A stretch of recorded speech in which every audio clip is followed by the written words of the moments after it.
changing stuff? Yeah, I had a friend. Well, I actually was pushing it together, so. Yeah, that was my buddy that called. Hey, how are you? Good. How are you? Okay. What's that? Give me some. But the people gonna be leaving early. No, that's okay. I hope so. Keep that same. And once the thing's passed, Oh, okay. I need to call you. Just some. Oh, okay. Okay. We can get some stuff for our boys. Yeah. Yes, Lord. Everybody ready? So we can have a quick meeting tonight. We all touching the ring. Everybody ready? Everything, yes. Is it time? Oh yeah, we late. We late. Secretary Perkins, you ready? Okay. Treasurer Luna, you ready? Yes. Oh, I thought my watch is fast. I'm thinking we 5 minutes late. No, it's just 6:30. Yeah, my watch is fast. I've been looking, trying to rush. Shoot, this the wrong package. I came out the house with the wrong package. Oh, well. What it is, what it is. Another Jew's gonna give me one. Hopefully, I won't need to open that up, but just in case. I think Mr. Jordan said. I don't know what you ate today. Yeah. All right. There's only 2 of them. Yep. You ain't got no act right. Oh, thank you so much. Okay. You need a pen? Correct. You are great. Hell, you ready? Thank you. You didn't ask me. Yeah, I'm ready. I stay ready. All right. That was my license plate say.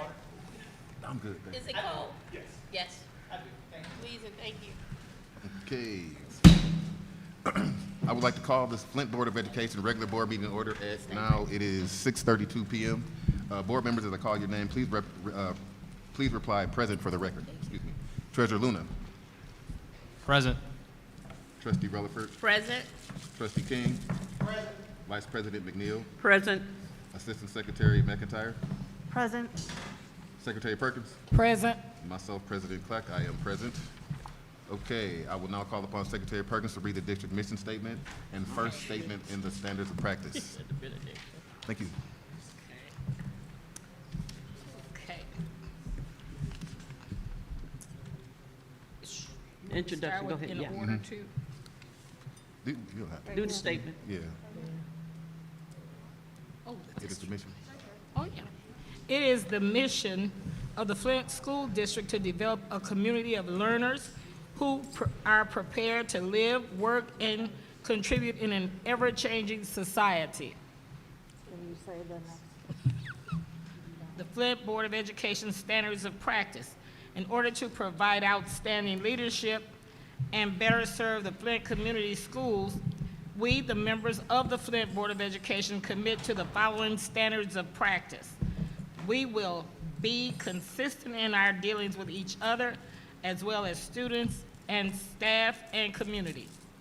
We will model trustworthiness and honesty in our relationships with each other, with our superintendent, and with our constituents. We will focus on a common goal of providing the best education possible for the students in the Flint Community Schools. We will respect the diverse views that each of us bring to the organization, as well as the view of others that we interact with as we carry out the business of the Board of Education.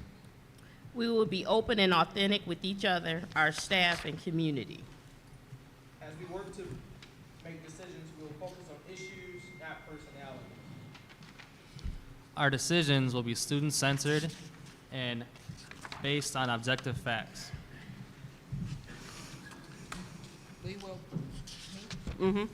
We will practice good listening skills to better understand our fellow Board of Education members and constituents. Okay, so I seek a motion in a second to approve the minutes from the May 10th, 2023 Board Committee of the Whole meeting, the May 12th, 2023 special board meeting, and the May 17th, 2023 regular board meeting, and the May 31st, 2023 special board meeting. I make a motion to accept the minutes of the meeting. Support. Okay, it has been properly moved and seconded. Are there any corrections? Okay, no corrections? All right, seeing none, the motion to approve the minutes from the May 10th Committee of the Whole meeting, the May 12th Special Board meeting, May 31st Special Board meeting, will be conducted by a roll call vote. As I say your name, please say yes or no to approve the motion. You missed the 17th. Did I? Yes. I'm sorry. May 17th regular board meeting, and then the May 31st special board meeting will be conducted by a roll call vote. As I say your name, please say yes or no to approve the motion. Secretary Perkins, Yes. Trustee McIntyre, Yes. Vice President McNeil, Yes. Trustee Rutherford, Yes. Trustee King, Yes. Treasurer Luna, Yes. myself, President Clark, vote yes. The motion passes 7-0. Okay, the board will now hear comments from the public. We ask that you state the reason for addressing the board and that you limit your remarks to 3 minutes on matters that within the authority of the board and not address individuals by name. The presiding officer of the board shall have the right to limit the number of persons who may address the board on the same subject. First, we've got 3 sheets here, and we're going to go first with Principal Eddie Thomas. Is Mr. Thomas available?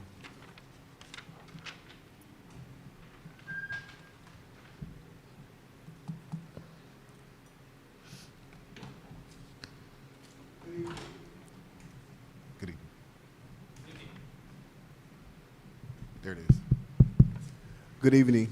I would like to say good evening to our honorary board members and Superintendent Jones.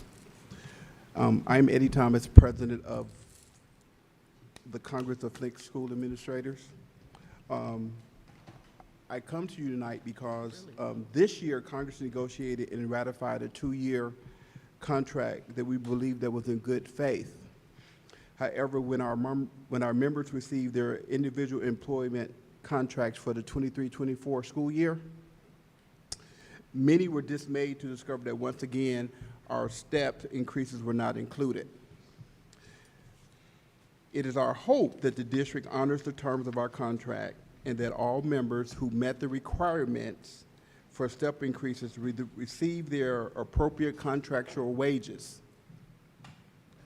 It is imperative that the district address this issue as soon as possible, as the individual employment contracts must be signed and submitted within the next 6 days. So technically, there's 5 more days. So I've asked my members not to sign and submit their contracts until this issue is resolved. Thank you for your time tonight.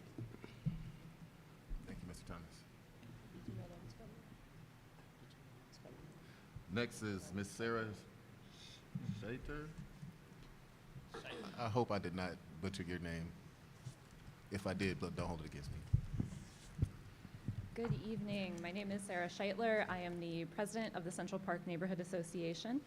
And I am here to address 2 topics tonight. First, I wanted to say that you are all members of Central Park Neighborhood, whether you know it or not, as the administration building for Flint Community Schools is in our neighborhood, as well as the Central and Whittier properties. First, I am here to hopefully start building a working relationship with the Flint Community Schools, both your board and administration. We are looking for a positive, productive relationship. We've been reaching out to school boards and administrations for well over a decade to try to build that relationship. And I wanted to express a big thanks to Superintendent Jones for actually meeting with us as the very first person from administration in that amount of time. We felt like it was a very productive conversation in strengthening both our neighborhood and Flint Community Schools. And we want to keep that conversation going. And he's the reason I'm here tonight. The second is to address the Central and Whittier properties.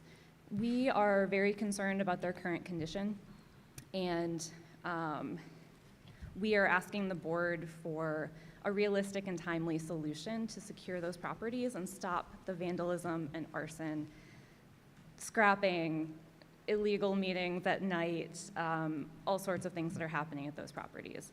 They are a public health concern for residents of the neighborhood, for children, for visitors of the library and the cultural centers, for people using the sports fields, as well as the entire community. Our worst case scenario is if somebody is seriously injured or if we see those buildings burn. Nobody wants that. It's literally in my front yard. I live on Crapo Street. The schools have sat untouched for 14 years. We don't have time to wait another 14 before action is happening. We want to offer to assist in any way we can in securing those properties and finding a productive use for the future. So we welcome any conversations you all are willing to have. Thank you for the time tonight. Thank you, Ms. Shaver. Next is Mr. Jordan.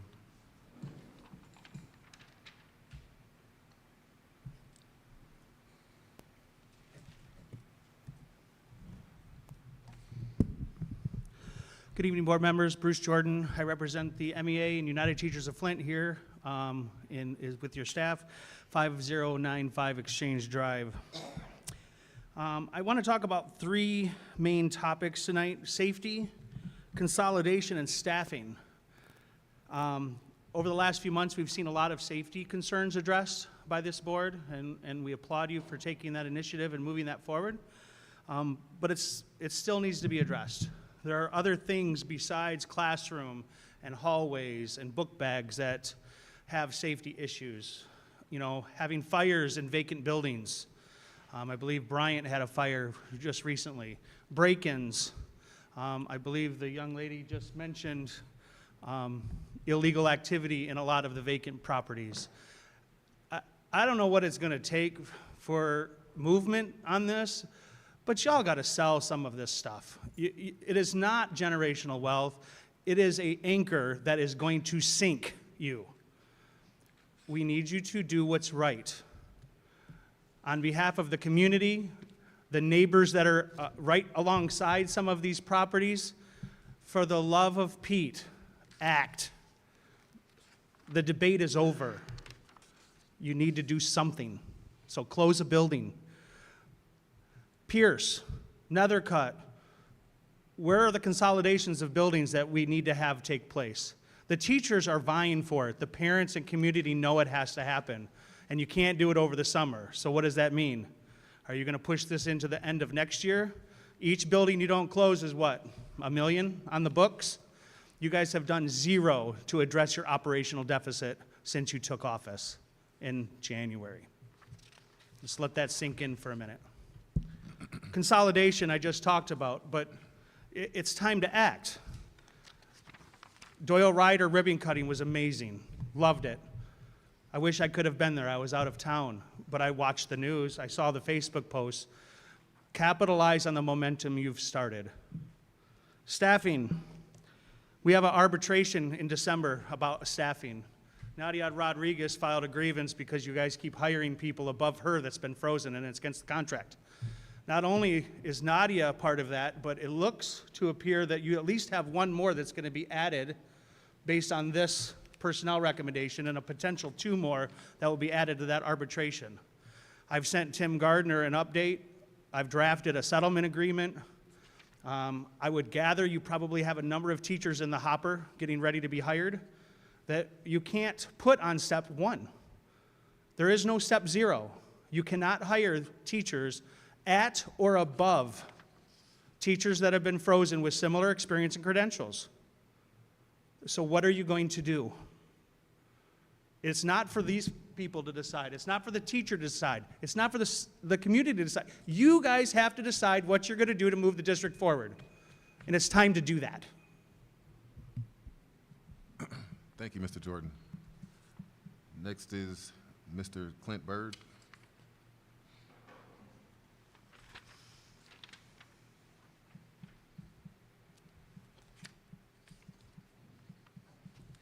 Hello, my name is Clinton Byrd, and I had a particular incident last week, and I would just like to say thank you to the board members, some of whom have reached out to on my behalf for allowing my child's release. I just want to say thank you guys for that, and that's all. Thank you, Mr. Byrd. The last sheet I have is from Mr. A.C. Dumas.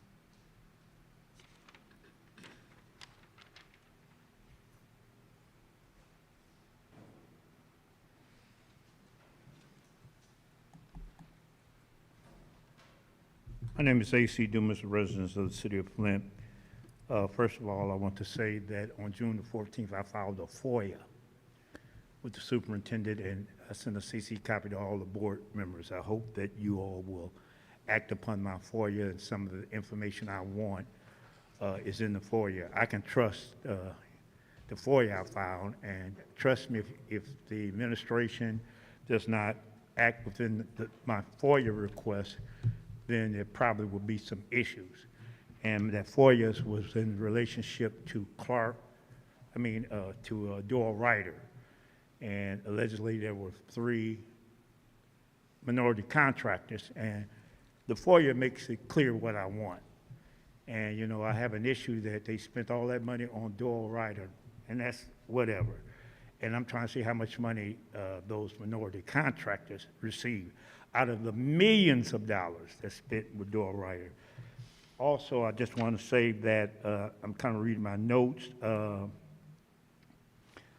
For the security contract, I think that should be a 6-month contract.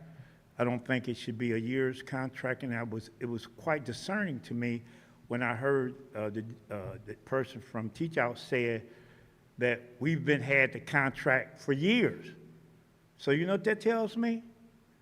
Just keep giving them to them, just keep giving them to them, no bids, just keep giving them to them. He said that out of his own mouth, and I heard it. And then when you have Flint, and he's not from Flint, you have contractors in the city of Flint as far as security that have their business, pays tax in the city of Flint. That should be discerning to all of you. The same way with the bids. Year after year, these people keep getting the bids, and you know, it has to cease and descend. Also, on my notes, yesterday, the school that I went to, Stewart School, my family went to it, 8 or 9 fire trucks there. I saw it, nobody, you know, on fire, another vacant school on fire. So what are you all going to do with these buildings? Well, we don't want a land grab. Okay, let them burn down. Let them keep the community more blighted.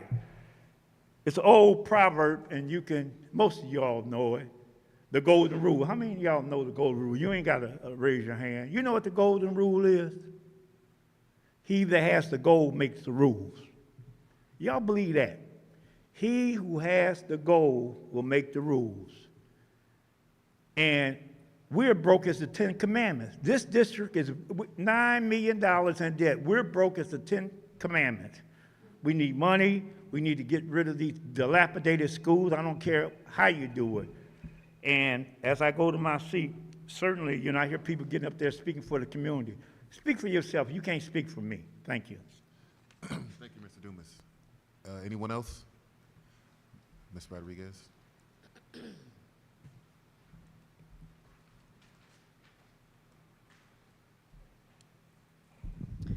Nadia Rodriguez, 1610 East Court Street.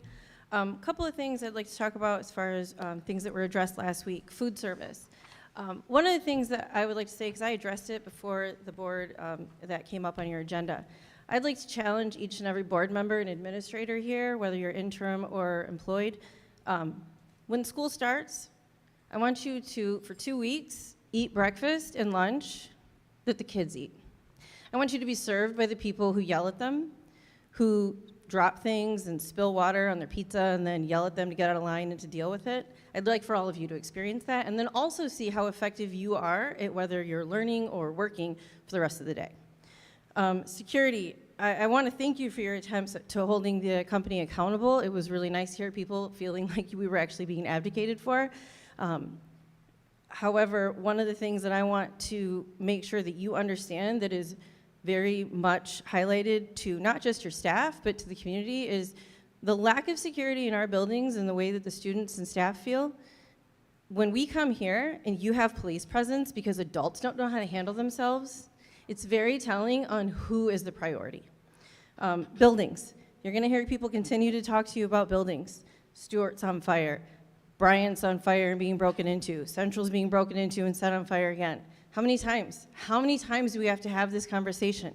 The carryover that you are carrying as far as finances, when we know multiple articles had your interim, Mr. Jones, talking about, okay, well, we have Esther right now, but this is looking really bleak for the future. I don't need grandstanding by board members. I don't need white-splaining by board members about generational wealth because that's irrelevant to this conversation. What we need is action. We need this board and this administration to understand that the blight on your community and what it's doing to people, if this is how buildings are taken care of, the ones that are, and I'm talking even about the ones that have students in them, where roofs are caving in. One of the bathrooms, the toilet seat was broken, so their solution was just to take it off. Just no toilet seat. That's how we're taking care of buildings where students are present. Then you're talking about the blight that we're adding to our communities. We have ESSER funds that need to be spent, and they need to be spent immediately. Everybody thinks that we have air conditioning in these buildings. I've been working in my classroom all day. It's 93 degrees. Inside. Inside. I need you to take this seriously.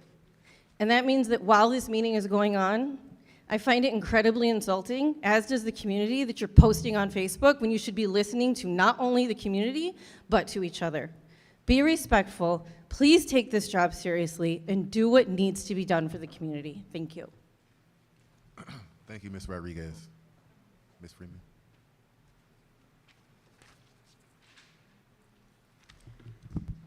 Good evening, school board. My name is Dion Freeman. I live in the First Ward. Brownell Homes is my closest Flint Board of Education school. This year, I introduced a blight essay contest from my organization called Community Connections of America.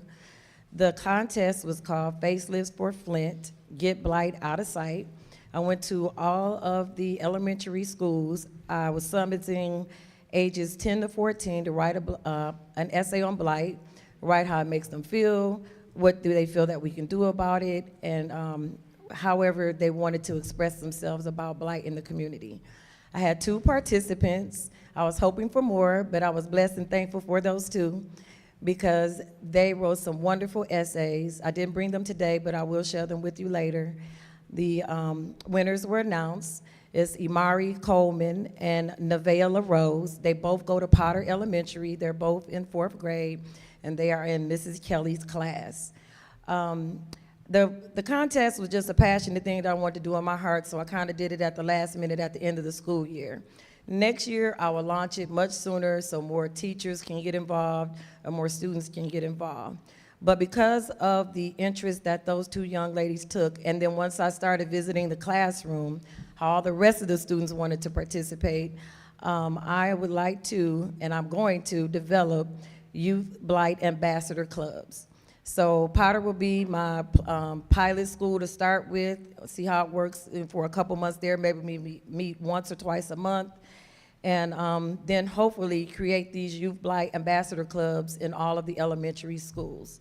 Next year, my goal, and I forgot to announce, the winner did receive $100, and they did receive a certificate and their essays put on special paper.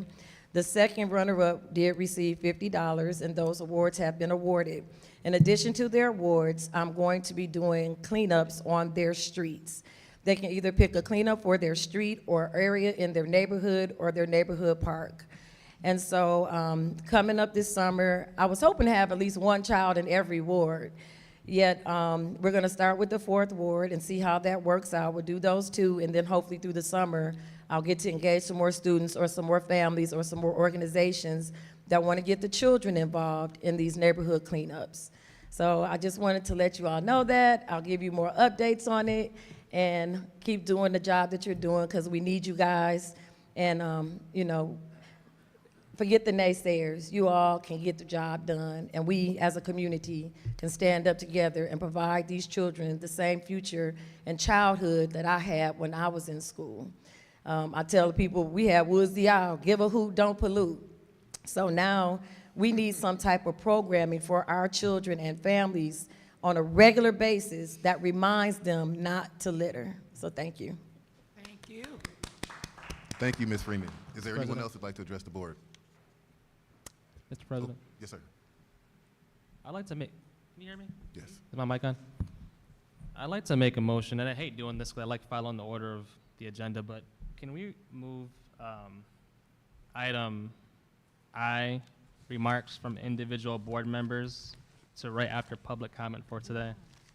Can you There's repeat support for that motion. I think today it's necessary. Can you repeat it, please? What did you say? The motion is to move board member remarks to right after public comment. Like, right now? Yes. If it fails, I mean it fails, but, Yeah. all right, well, if it fails, do to a second. No, I mean, did you make the motion? Yeah. It's Somebody failed. will have to, somebody will have to, Second. It's failed. so it fails. Okay, Yeah. Well, the motion fails. okay, all right. Anyone else? Okay, thank you. At this time, we would like have a presentation from GISD regarding shared services by the superintendent. Steve Tunnicliffe, please come to the stage.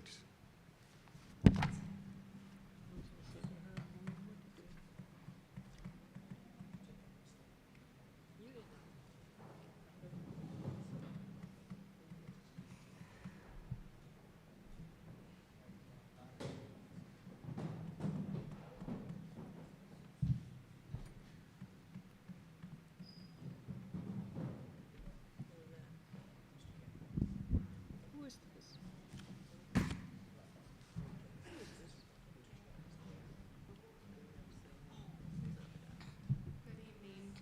Good evening, Board of Education and Superintendent Jones.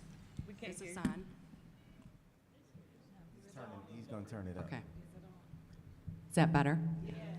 Good evening, Board of Education and Superintendent Jones. My name is Tricia Hill. I'm the Deputy Superintendent for the GISD. Dr. Tunnicliffe couldn't be with us this evening, but I understand that he has met with a subcommittee of the board to talk about shared business services. And we're very pleased to be invited back to give a presentation about our role in the county. We provide shared business services in many districts throughout the county, and just to provide more information to you on what that model looks like. With me this evening, we have Mr. Dan Romzek. He oversees our shared business services. Deputy or Associate Superintendent, Mr. Eddie Kindle, and then Cindy McCain, our Assistant Superintendent for Business Services. And Cindy will start the presentation out for you. I apologize in advance for my voice. Something happened when I was around my granddaughters all the time. They share all their colds with me. So as I've gotten older, this is a residual effect. So I'm pleased that we're here. Do I have a clicker? This is a clicker? Down is forward. Down is forward. See if I really know how to run this. So in 2005, we began shared business services at the ISD. And at that time, I had been working with Charis, and I don't know if that name sounds familiar with you, but she's been kind of working the back-end office, helping Kevlin help fill the gap as you've been going on. I've been friends and colleagues with Charis for 37 years, which is hard to believe. She is the best. And I called her, and she was at that time working at Kersley Schools as a business manager, and said, you know, we're talking about shared services again. Will you come back and help me for one district? She came back, and within a couple months, we are in multiple districts because the need is great out there. And as a service agency, our role and responsibility is to provide services our constituent districts need to have. So currently, that's grown to where we are serving 13 school districts and 1 public school academy. The purpose of doing shared services is, just as I stated earlier, to help districts that can't perhaps afford a full business manager or find skilled people, and sometimes we share that cost. But that doesn't mean we're always sharing staff. It just means we provide a service. So the collaboration is really between the local school district superintendent and the ISD. It's a shared responsibility, and we spend a lot of time working with the superintendents to ensure they understand their budgets and that they know where they're headed. It's developed into a contractual arrangement, and it provides opt-out clauses for both of us because both parties don't want to be tied to something if it's not working. And I just don't want you to think that if you were to consider this as an opportunity for your district, that you would be tied into anything for a long period of time. It is time sensitive, so we specify that time period, and oftentimes it might start out with just a 1-year period. Again, knowing that you have opt-out clauses, and it's developed based on the cost for the service. And we'll talk a little bit about that in a minute. And those contracts are approved by both boards of education, not just one board of education, by both. So what you have to understand, it's a purchase service like you're purchasing anything else, and the shared services staff are employees of the ISD. Our board vets them, our board approves them, Dan supervises them, I supervise them. So we work together collaboratively as a team. So operations for business services, we do everything from the full operation, the business manager, down to specific functions, payroll, accounts payable, accounts receivable. And I know you have a well-established team here at Flint, because I certainly talk with Charis frequently. And we also do staff mentoring. It's kind of a model we adopted internally within our organization because we're finding, and as you are finding, it's very hard to find qualified business managers out in the field right now. And we've kind of been doing a grow our own program. We have people that we brought in as college interns, worked with them, and developed them to the point of being full-blown business managers. So staff mentoring also works and is an option. So we customize those services for every single school district based on their needs. I mean, we don't come in, I figured out right away that I can't create something and just expect people to show up at the door. You know that movie Field of Dreams where they built the baseball diamond in the cornfield and people just showed up? Well, that doesn't really work, right? So we tailor it for each individual district. We figure out what is the scope of work you need together, and then we assign staff based on what that need might be. And I'm going to be honest, there are no two districts that have the same contract or the same contract amounts. It just really depends. And one of the things that we can provide is that consistency. You know, I talked about Charis Nag when I stole her back from Kersley because we'd worked together at the ISD for a while. She literally worked from 2005 until she, quote, officially retired in 2017, but then worked part-time for another 2 years and continues to work part-time for me, which I'm grateful for. I don't want you to think I'm not grateful for that. So we have experiences in small districts and in medium-sized districts throughout the county.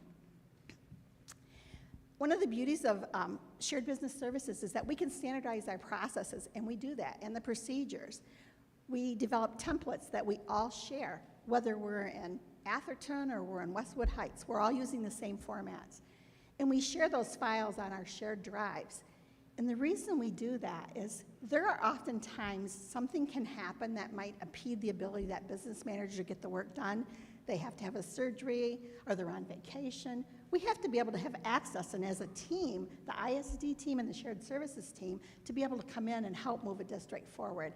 Because remember, we've agreed to help a district, and if we don't have that service, we're not able to help them. So also another beautiful thing about Genesee County is we are on a common platform. You've probably heard the word Schools Open. That's the software that we're using. We produce payroll on that in finance. And we're new implementers at the ISD on payroll, which I'm learning myself and finding it's a little harder the older I am, but I'm learning. And I just say that I know our staff could help implement and the utilization of the software that we're using more components of it than what had been done in the past, and they have that bigger vision working as a team. We also, when we're working in shared services, comply with all the local district policies and procedures, which means we have to learn those, read those, and understand those, so we aren't doing something in conflict for your district. Our staff currently attend board meetings when they're presenting amendments, budgets. I see you're doing that later tonight, and they'll participate in those. Although it's not common that they participate in all board meetings, that is something that if a district desired somebody to participate in a committee of a whole, to present monthly or something, that certainly could be arranged and developed. Our long-term goal, if we were working with Flint, if you decided that was an opportunity you wanted to take on, is to be that stopgap for you. We know you're big enough, you need to be on your own, and you need to get there, but we know you're probably struggling trying to fill staff, just like we struggled with. I had postings up, and I am happy to say as of this Monday, we hired 2 shared business managers. Now, if Flint were to come on, we'd probably have to do more and hire more, but my point is that, you know, we wouldn't see that as impeding our ability to move forward, but it might buy you time to be able to find that person and bring them into your organization, whoever could help you. And certainly, we would want to establish and operationalize effective policies and practices. If they aren't in place, we could help develop or help implement some practices that might help the organization run a little bit more efficiently. We put on here the next steps. What I see that they might be is that the board could if we were to move, if you chose to move forward, that you would allow Superintendent Jones and Dr. Tunnicliffe maybe to work on a shared agreement that they could both agree with, and then bring back to both boards of education and improve of what that might look like moving forward if you felt that we could help in that way. I've provided a list of all the things that we do. It's kind of like a la carte. You can pick and choose off the buffet what you might like to have. Of course, like I said, I know you have a strong accounting team already out there, so some of these things wouldn't be of interest. But I know you had both a vacancy for business manager and controller, and maybe that would be the package you'd be looking at, maybe not, and maybe you're not interested at all. You know, this isn't a sales pitch, it's just an opportunity. It is something we provide to all of our constituent districts, and we'd be pleased to be able to help Flint in that area as well. I thought it was important that you know what does our team look like. We have 28 people employed in shared business services, and we have 33 people that work at Hill Road. And it's interesting because some of those team members are shared between both entities, meaning that somebody working on general ledger at the ISD may also work on general ledger for local districts at Hill Road, so out of our office. We have 61 employees that work in our department. And I've listed the districts we currently have arrangements with, simply because I thought you might be interested. Atherton all the way down to Woodland Park Academy. Worth noting is that some of the district's budgets, $5 million to $90 million a year. And the total expenditures that we're working with for 21-22 is the data that we pulled, is over $370 million. It's a lot of money. And the blended student count, so looking at districts, they're as small as 272 students and as large as over 5,800 students. So I certainly would entertain any questions, and anybody up here on the panel can entertain any questions you may have, if you have any. What is the average time that the shared services, the duration? Is it 2 years, 4 years, 5 years? So most districts go year to year, and depending on what that arrangement is initially, I would expect maybe you would want to go for maybe a year if you consider an arrangement. Probably wouldn't be longer than that, but one thing you need to be aware of, we are very flexible and nimble. I mean, an attorney wouldn't want to hear that, but that simply means is if we get somebody in a position and it doesn't work out, it's okay to say we have bad breath and we need to bring somebody else in. And we do that. We've moved that. We address that. I think that's fair. Okay. Mr. President, through you to Mr. Jones, I want to ask you directly, what do you think our needs are and for how long, if we were to enter into an agreement for shared services? Sure. We do need to move on a CFO and a controller. We're finding it difficult right now to fill those positions, not only in the business office, but in HR. We're finding it difficult right now to fill those positions. We do not have a lot of time to waste in this space. We have to onboard teachers, we have to onboard staff. When staff comes back, they're going to be expecting some support. And we need folks in those positions that know what they're doing, that can hit the ground running. And while we have Mr. Jones, Mr. Brian Jones, he would be an asset to us as Treasury has lent him to us at this time. But while we have him until August, we could make a transition and make sure that Flint Community Schools is moving forward positively. As I sent you an email, stated to you, I know she stated 1 year, but I would hope that, you know, as we're working in this partnership, that we can have this support for a couple of years. But if the board would like to go 1 year and then look at it at the end of the year, we can do that. But I do think that right now we need the support. There's a lot of things going on in Flint Community Schools that we need to move on. This is a plan that I feel like that it's positive in the direction we need to go in right at this moment. And like she stated, both parties can at any time decide that we will move on from this. But I think right now this will be helpful for us as we're looking for teachers, as we're looking for administrators, as well as directors in these positions. I agree. I hope that helps, Mr. Luna. It does, thank you. catch your email, so I was pulling it up right now, sorry. Sure. Hi, my name's, how are you? Thank you for that. My question is, what is the difference in just putting a person on loan for the district instead of going into a partnership? Why is that not an option? Or is there an option? I'm just not aware of it. So we would definitely assign somebody to Flint Community Schools, and that would be factored in the pricing model, but it depends on how we have to structure that arrangement, meaning what are the supports we're going to provide and how many people will be touching Flint schools. Oftentimes, there are a lot of behind-the-scenes work and support that gets done. So it's not just a person.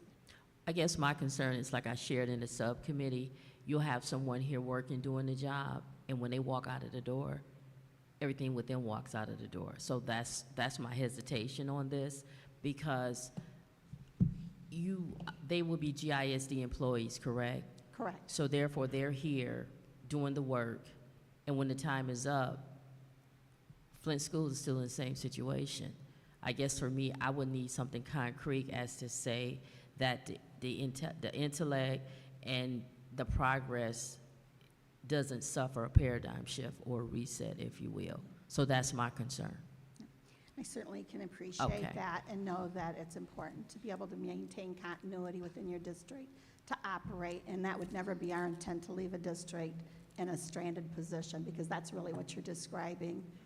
Yeah. And if So I what's the could- answer to it? If I could add as Sure. well, even if you decided the relationship's over, that person goes back to being at the ISD, we would continue to support and share that knowledge that that employee gained while here. It wouldn't just be a cutoff. It is our goal to help you be independent and then support you after that as well. I guess if what I'm that's what asking you would for is want. from day one, I would like for it to be that way. Not once the partnership is dissolved, then all of a sudden, oh, let's teach them that.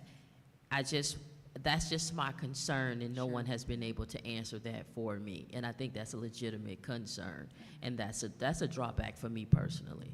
I understand that. I think probably one of the options would be that if you hire your own person, that we continue on mentoring that person, helping them understand, share all of our formats, everything that we give, we leave.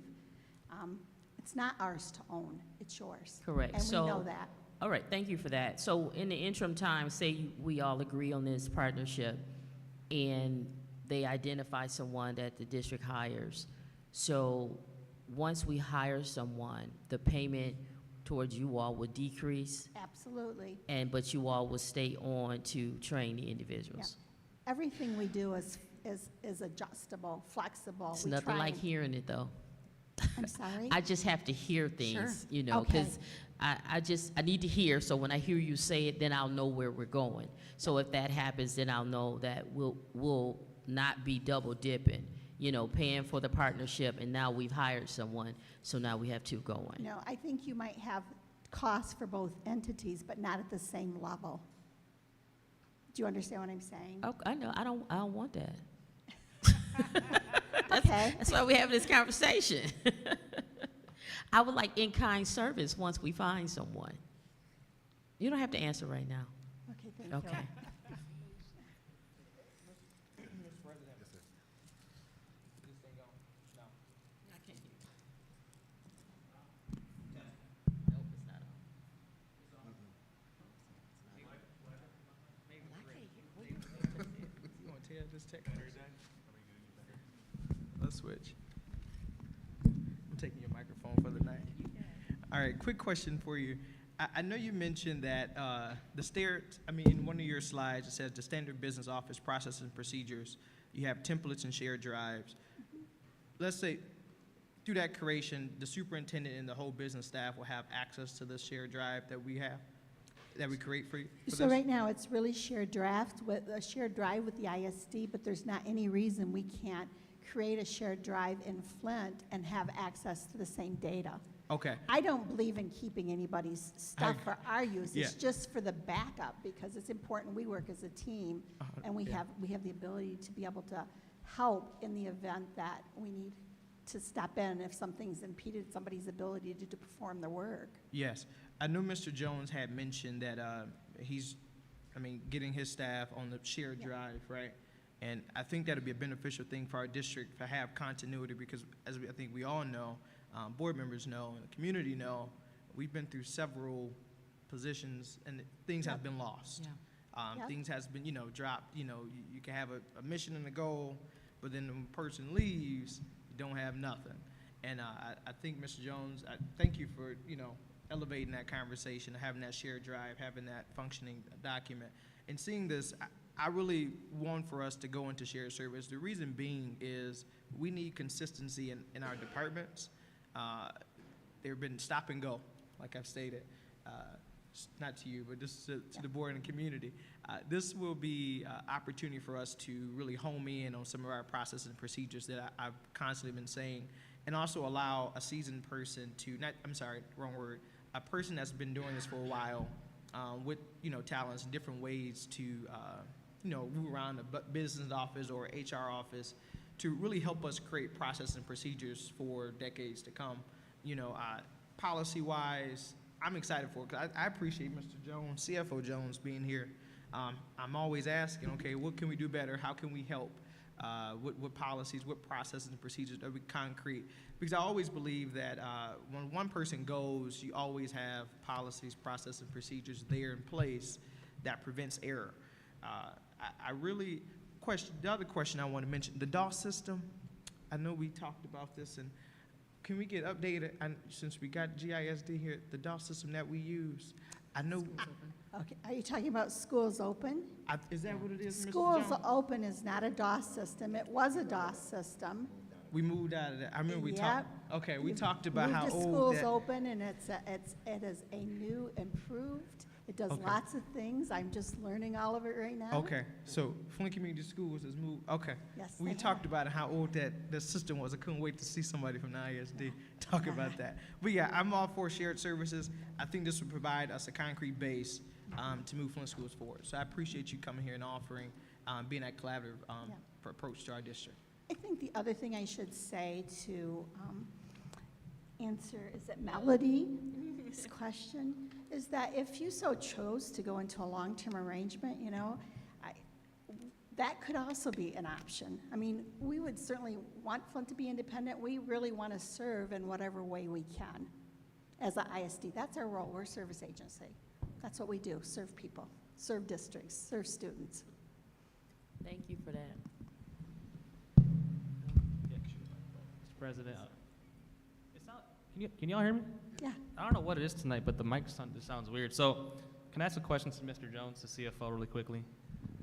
That's fine. All right. So Mr. Jones, at our meeting last week, you had mentioned that we having a strong HR department and a strong business office for us to really move forward and to address that impending cliff when it comes to our budget over the next few years. Could you explain to the board why you would recommend we go into a 2 years shared service contract with HR and business services for the district? Sure. I think first of all, it will get the board qualified candidates, qualified person to serve. It will help the district. But more importantly, it will give the board stability, some continuity, so that decisions can be made in those later years, the later part of those 2 years. It's going to be crucial. The board has a lot of very important decisions coming up. We've heard from the community today talking about the state of some of the buildings that belongs to the board. There might have to be decisions made about what to do with which buildings. Those need to be costed out, aside from the educational program. So you're going to need to have that continuity so that you can have consistent information that will enable the board to make decisions that will keep the district financially and educationally viable. So just to be clear, do you recommend we go into a 2-year shared service contract with the ISD? I would say so, yes. All right. Thank you, sir. So I'm not the expert. This man has 30 years plus of experience in this field. I want to make a motion that we authorize Mr. Jones to go into a 2-year contract for business services and HR services with the ISD. Is there a second? Support. Second. Oh, he got it. Okay. Sorry. Okay, so, any discussion? Go ahead. What's the price? We can't agree to something you don't know the price. I would agree, we need to, I think maybe the motion would be to begin work on what that contract might look look like. like Yeah, and so then bring it back. I still got the floor. Sorry. That's my concern with this board. Somebody could come and dangle a carrot and we jump at it. No.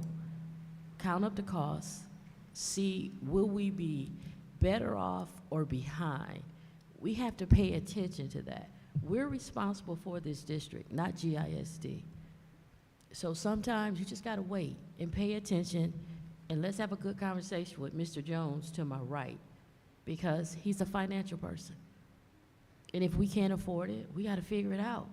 But we can't agree on something and we don't know the cost. And we don't know what all we need. So when it comes to things like this, I'm hesitant, and I'd like to pause for a second. Just me. Mr. President. Vice President? Thank you, Trustee Melody. My understanding is that you was coming for the board to start working on a contract. And once you get all the prices and all the nooks out of it, you would bring it back to the board for final approval.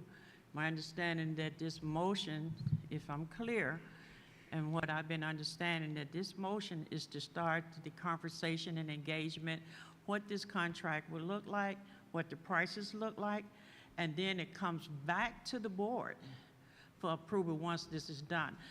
Because they have to work out, Mr. Jones, the two Mr. Jones have to work together and work this contract out and bring it back to the board so the board can look at what this shared services contract will look like. So it's my understanding, could that motion? Point of information. I just want to restate it. That's exactly what the motion was. It was to allow Superintendent Jones to move forward with talks with the ISD on business and HR services. So not to just say, hey, we're hiring them today Right. and they're working tomorrow. It was to begin to move forward. You Yes. said it very eloquently. Yes. And so how long would that process take? If we vote today for you guys to get your heads together and bring us a package deal, how long would that take? So, But there's a I'm motion not on sure the I can floor. answer that question today, but is there a motion on the floor? Yes, So it is. I'm gonna, it was seconded. I'll restate the motion that I made. I Very thought we was up for clearly discussion. and slowly. We're in discussion. We are, okay, Yeah. it was second, okay, I'm sorry. Yeah. So I'm not sure, I would have to work with the ISD, Dr. Okay. Joyce, and you know, I'll email you all as soon as they tell me, and then we can come back and have a special board meeting Okay. and move, Should I restate the motion just so we're whichever clear? way the board decides. Yeah, I just restated, if that's okay. The motion was to authorize Superintendent Jones to move forward with the ISD to begin talks on shared HR and business services. So as it relates to that, I would like for both of Mr. Jones, these two, to be able to tell us what we need prior to a discussion. So that's what I would like. I think that's the best route, because this way we'll know. I mean, y'all understand what I'm asking? That these two, I'm sorry, these two, Mr. Joneses. Is that correct? Yeah, that's right. The Joneses, okay, I'm gonna try to keep up with the Joneses tonight. But the Joneses come up with what Flint schools need. These are our needs. And GISD, these are our needs. What I'm asking this board to get away from is individuals telling the district what we need. No, we tell them what we need. This is what we need from you, not this is what you're going to do, Flint schools. So when the Joneses get it together, shoot it to us, let us see what we're gonna be asking GISD for, then I think you guys can, that's just my thought process, just Mine too. talking it out. Mr. I think his hand was up. Mr. Jones, Superintendent Jones, could you explain to us why we need shared services, or why do you think we need shared services? So as I stated earlier, we, There are several reasons why I believe that we would need support with the CFO position, the controller position, and the HR position, lead position. Is number one, we haven't been successful in having qualified candidates. Number two, we do need some consistency. And number three, we already work with the ISD with a large portion of our work on a consistent basis. Not in a space where the ISD is, controlling what is going on, but we need these shared services as we determine to right-size our district. We need some space to have some experts and some folks that know what they're doing, working with us as we're doing that work. As Mr. Jones stated, the one to my right, he stated that consistency is important, right? And having some folks that I have worked with at the ISD that I know, and I will give an affirmation to Charis, she's very knowledgeable, and she has been very helpful to our district thus far. Having those type of people will help a district that has been in a deficit for many, many years. We'll be able to clear some things up. I think it will make a way for us to not have to worry about some areas so that we can sit and talk about what are we going to do in the next 5 to 10 years as a district. I think that helps us. I think it helps us not to have that worry. Not that we sit it to the side, not that I don't meet with them regularly, but I think it helps us to have some experts in this space, in these two spaces, that has actually been a problem not just for the Board of Education, but for administrators in the district that want to call down to HR or wanted to call down to the business office and couldn't get certain things that they needed over the years. Maybe we can clean, I believe we can clean, I know that we can clean a lot of that up. So I hope that helps me. Do you recall how long the controller position been vacant? Since Dr. Wolf was named the CFO, and I think it's been over a year now. Okay. Mr. Jones, CFO Jones, you do agree with going into shared services? You talked with Mr. Superintendent Jones about going into shared services? Yes. You talked about it. And from my understanding from this motion, this is to create conversation between Superintendent Jones, GISD, come back to us. Okay, here's the agreement. Read it over, we do our due diligence. Hey, what does this look like for us, right? That was the motion. Okay. Just want to make sure I'm understanding. Again, I believe this is an opportunity for us to create consistency within our departments that, a lot of people have complained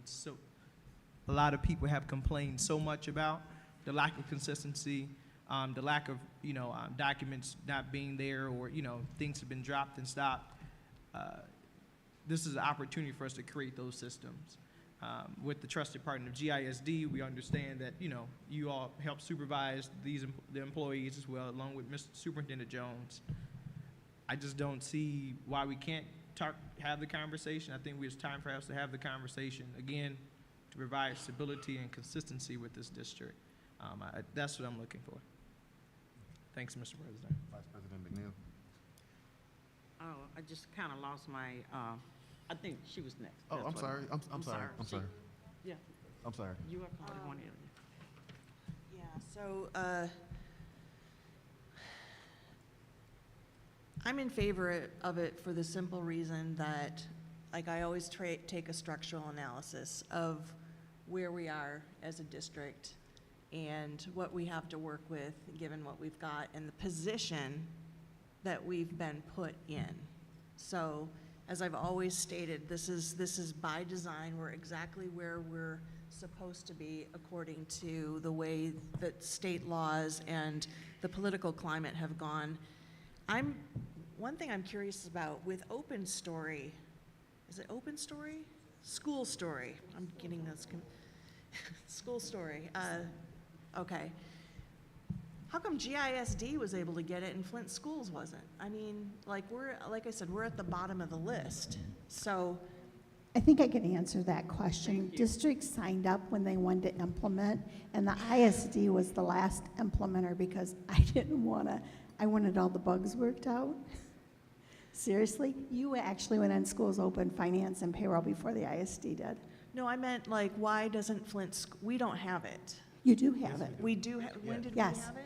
I When think did you we went get on it? to schools open payroll in January In of this year. Okay, so, but I mean, we don't use DOS anymore? No. Okay, but we were like one of the last to get it, and you're saying that you went afterwards because of the, Yeah, okay, but schools had opportunity to sign up, and it probably is just when your staff presented an interest in being able to go on. They have to prepare a calendar, and it took a long time to get all the schools up and running. But schools were given that option to when to sign up.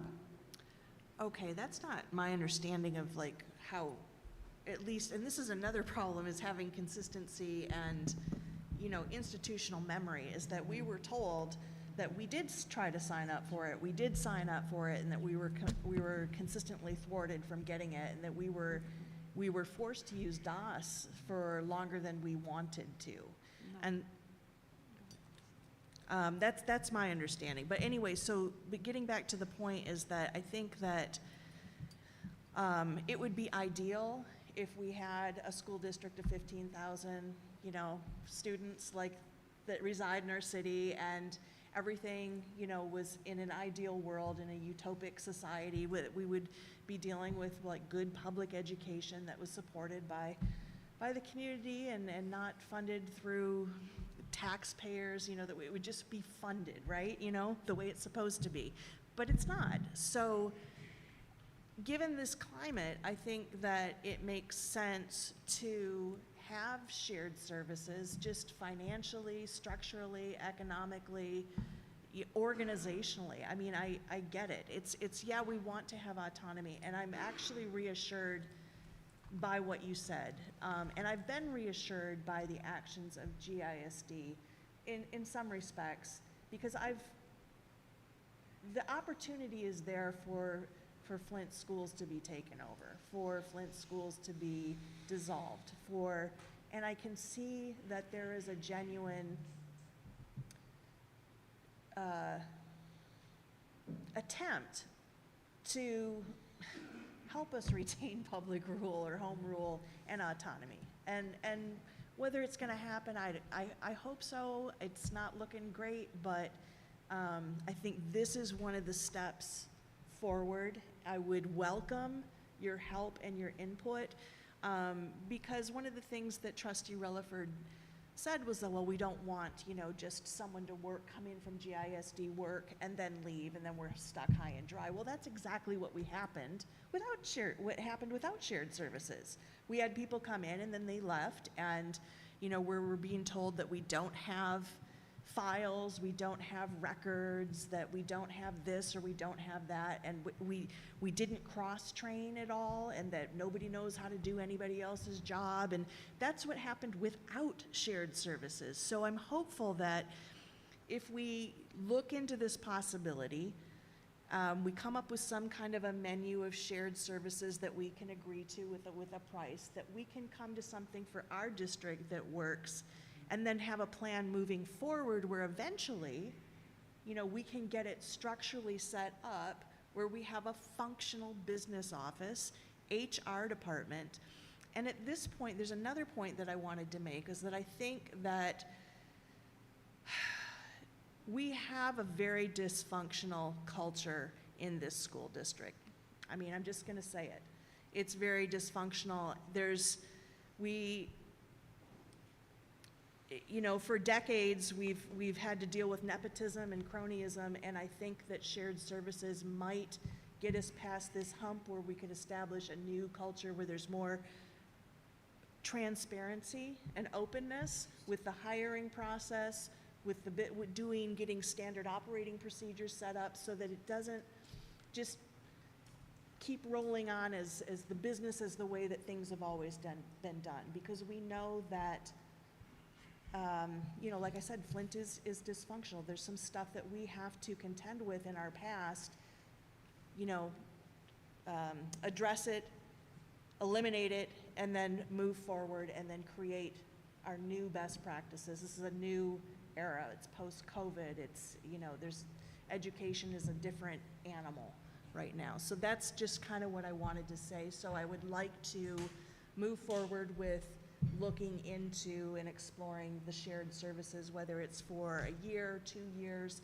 and it, depending on what the conversation is with Jones, with Superintendent Jones and Mr. Jones, and then with the board, with subcommittee meetings, that we, do this as quickly as possible, because of the situation that we're in without a CFO and without a HR department.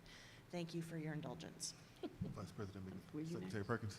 Yeah, I was just going to say, I think that the shared services would be a good thing. I'm just looking for some consistency, some concise business plans, I guess. And Mr. Jones, I am so glad you're here. I don't know what to do. I've listened to you. I have the utmost respect for your ability. Thank you. And I'm so, I hadn't got to you yet. I hadn't got to that one yet. I just thought I'd throw that in there. So, but what I'm saying, you two working together gives me hope. And we have a plan that was put together that we supported for X amount of years, and I'm looking forward to driving that forward so that we can change the trajectory of what's been going on in this district forever. It's time for a change. And it's time for us to come together, and we need to scrutinize the things that are coming at us, like Melody said, and we need to go forward. We can only do that in unity, though, board.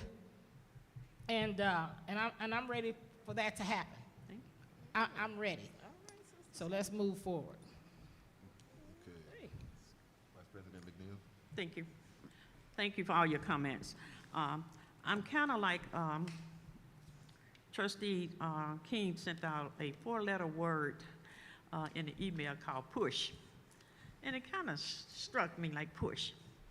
And I hear what Trustee Rutherford is saying. 3 years ago when we came on this board, everything was handed to us, it was dictated. We didn't have a clue what was what. I think we was working with DOS. Payroll lady decided to leave us. She knew that they needed them. Nobody was cross-training, left the board, left this district. Couldn't make payroll. We was in a hot situation. Question about the budget. Where is these numbers coming from? We couldn't get balance. And when you can't get balance, then we was working with what district works with 2 different policies? One bylaw said this here. We was ignoring what Neola the law said. So here we are at an opportunity for the first time in 3 years that I can sit here and wake up and say, oh, I'm going to a school board meeting today. There's no chaos with us. We started off rough. But this is what a board is supposed to look like. I'm gonna have to accept these services because I don't want to ever go back into that dark space. I appreciate what the CFO is doing. I appreciate shared service. I've taken that program over at Flint Chambers. There's a 6-month certification program in it.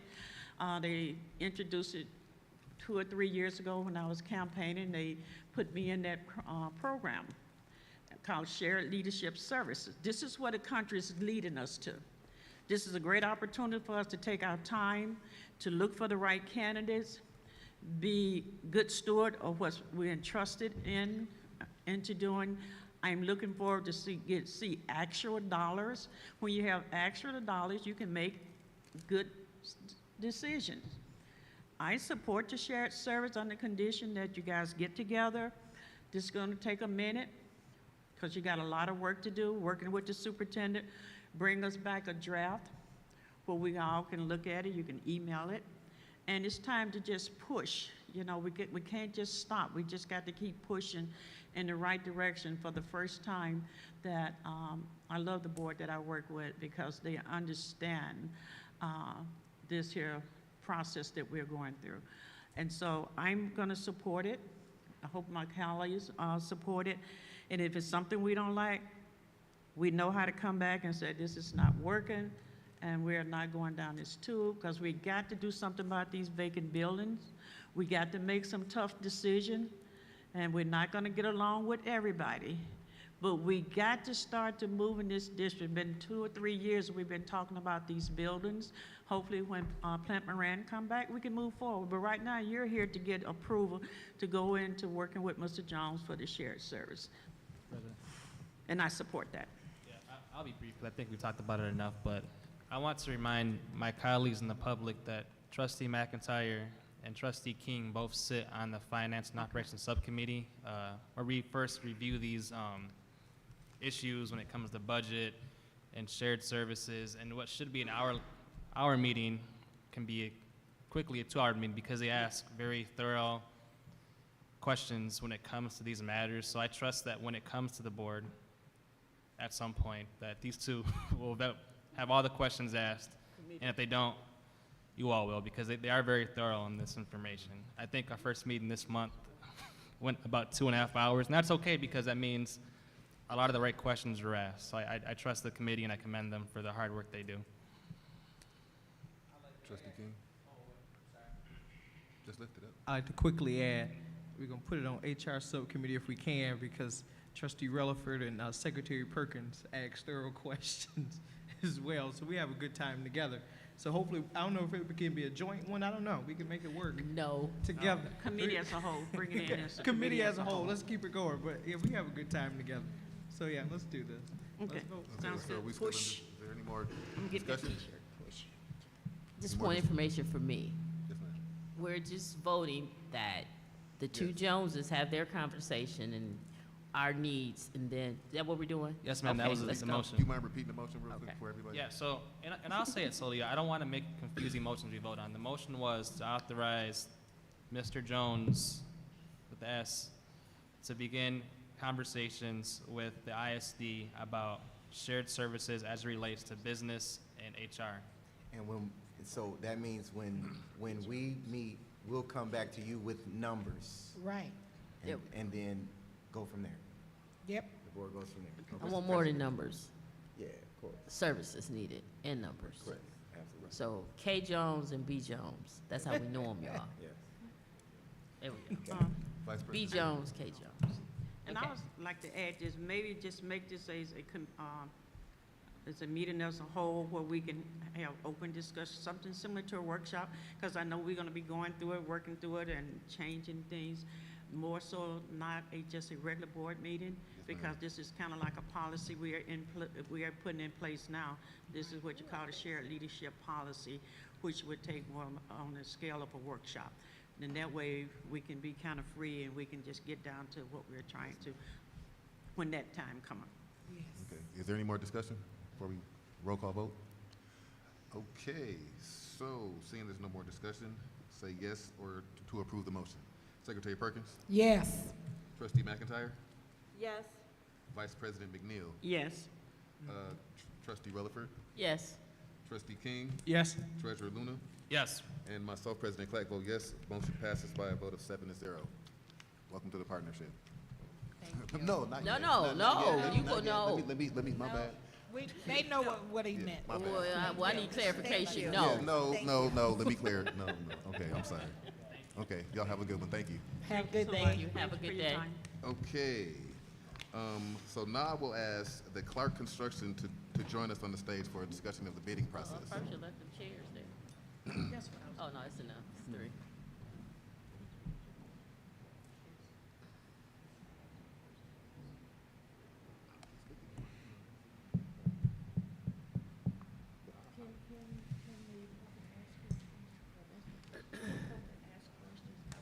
You're not supposed to. I told we're doing this stuff. He said he was gonna do it, but he didn't. Maybe I can tell them.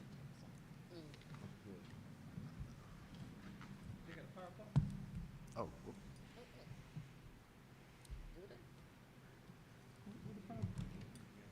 Oh, just an update. Good evening. Yes, Good evening. I'm Good Dave evening. Warner, Senior Project Manager with Clark Construction. I guess we're here to talk about bidding. We'll bring it closer to you. Oh, sorry. How about that? Is that better? Yeah. Yep. We're here to talk about how we bid projects for Flint Community Schools. All right. So all projects are bid publicly. When I say that is minimum timeline of 2 weeks, bidding timeline. Typically, we run about 3 to 3.5 to allow the time to get through it. But by state requirements, 2 weeks is the minimum. The documents are posted to the state website.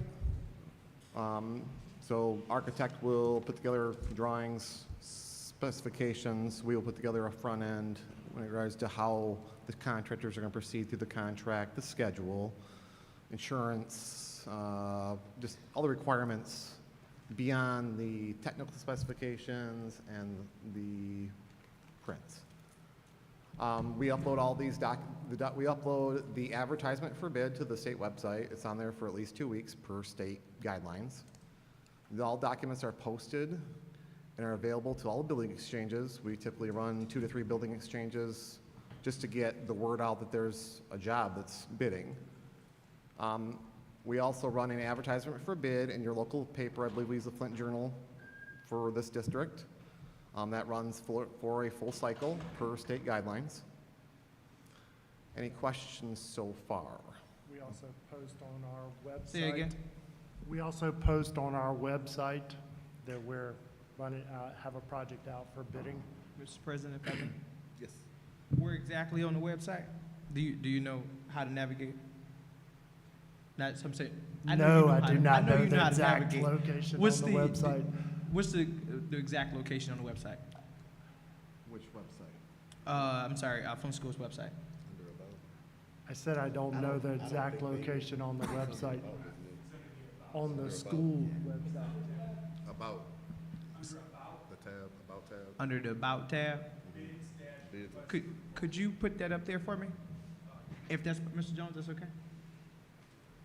That was an admin. I want to make sure we, It takes 2 clicks. It's under the About tabs, and then I under want- that thing, you just hit the Mr. button that says RFP. my point is I want him to put it up there so the public can see where to go. If that's possible. Okay. It's a PowerPoint presentation. I'm not sure if we can edit You it got a right long on the one? site. He's doing it right now. He's doing Okay. it. Yes, ma'am. So, I mean, we know that there's state requirements, there's state laws about how this needs to be done. And I'm sure, of course, that you're meeting the threshold for what is required by the state. But what are you doing above that threshold? Is there anything that you're doing? I mean, not that you're required to, I'm just asking if you do. And just to kind of address sort of the public's concerns that while we may be meeting the state requirements, that's fine, but we all know state requirements are great to safeguard some things. They don't make things necessarily, they make things equal but not equitable. And so I guess given the fact that we're meeting the requirements, that we're trying to be fair and equal, what more can we do to be more equitable? What more can we do in response to the community saying, hey, the same people seem to be getting the same contracts over and over again. It doesn't look fair, it doesn't feel fair. I'm talking about perception, not necessarily reality, so I don't want anyone to be, this isn't a personal attack on anything, but what can we do, given that we're a public school system, and this is a shared resource, and our community has been asking these questions, that there is a perceived, if not actual, problem with everyone having the same access. And I understand that you've got a website, you go on, it's About tab, you go to bids and everything, but what can we do to address that disparity between what is legal and then what is equitable. Can I finish, Does that- can I finish I guess the full presentation? I should Okay, address I'm most of sorry, your I questions. just jumped in You're okay. because we were waiting for You're the, okay. for the thing. I will But you can I put that will- on pause too, sorry. I will say that above that, we have a contractor database. We do about $500 million worth of work a year in Michigan. We do about $250 million worth of schoolwork a year in Michigan. So we have a large, I guess, bidding software that at the end of the day, I'll go closer. At the end of the day, I look better when there's more bids, all right? I mean, at the end of the day, my job is to get you the best price that's fair, that's blind, that it's a sealed bid process. So, All right, Mr. Chair. I don't know his name, I forgot his name. Stephen, Mr. Stephen. Could you show us this before we move on? How do we navigate the website to request for proposals? Where we're just at? Yeah.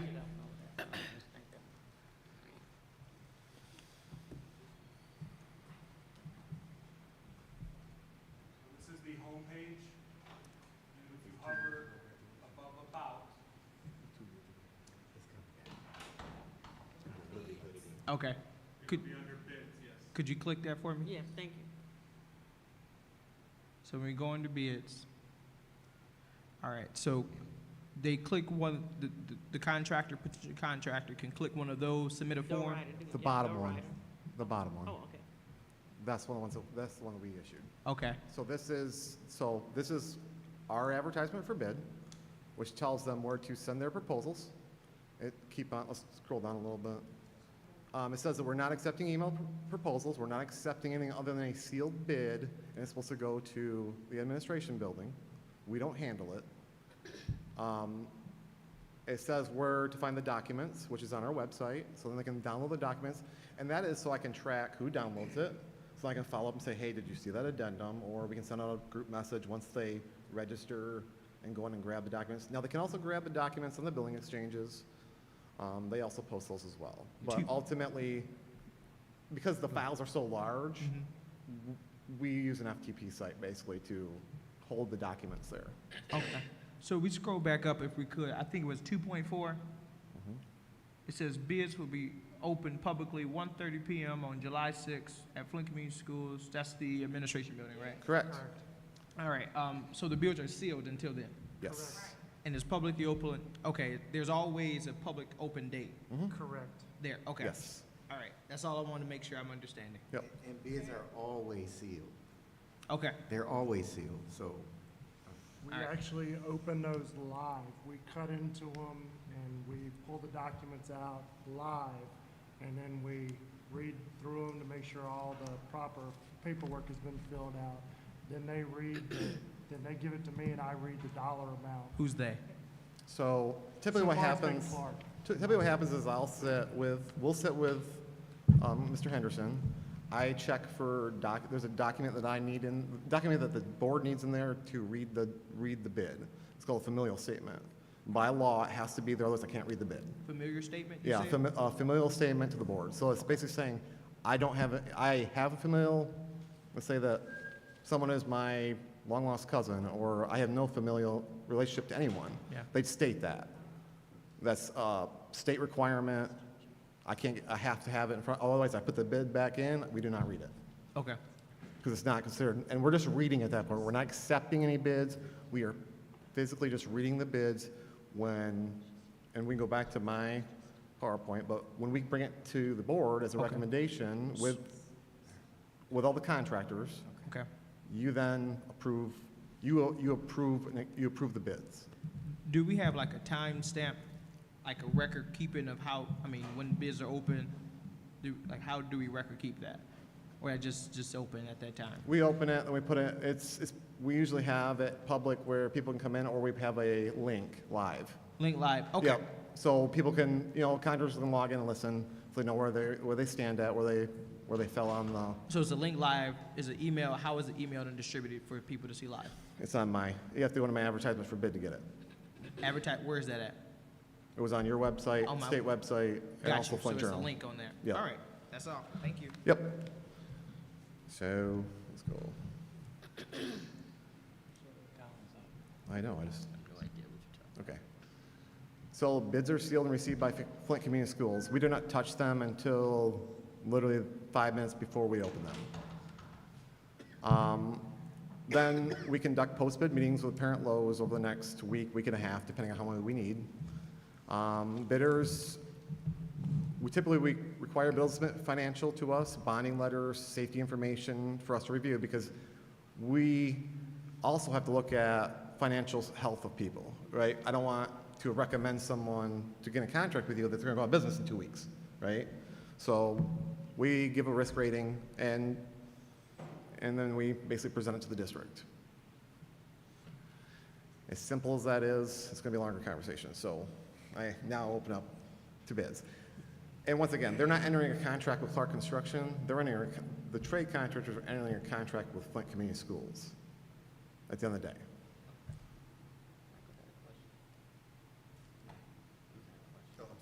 With this, I think I asked this before, when a bid is accepted, and then they come back, you know, saying, well, I think what they call it, the back end, they come back in and say, oh, somehow we miscalculated this, we're gonna need X amount of money. I think I had asked that do not happen. A bid is a bid. Once the contract is signed by both parties, it's binding. Okay. You also carry what's called a bond on all the contractors. That's an insurance policy saying that insurance company ensures that that contractor will finish that work. So we tie the contractor and the contract to all the bidding documents, so there is no such thing as, oh, we actually missed that. We give them time to look back and say whether they're going to take the job or not. We've had a couple, you know, over the course of my last 5 years doing this, we've had maybe a handful that pulled out and said, hey, I have a bidding problem. I missed 200,000, I'm pulling back. I guess my concern is, I don't know exactly what it was. I think Mr. Henderson said the insurance didn't cover something, so the school had to eat up that cost.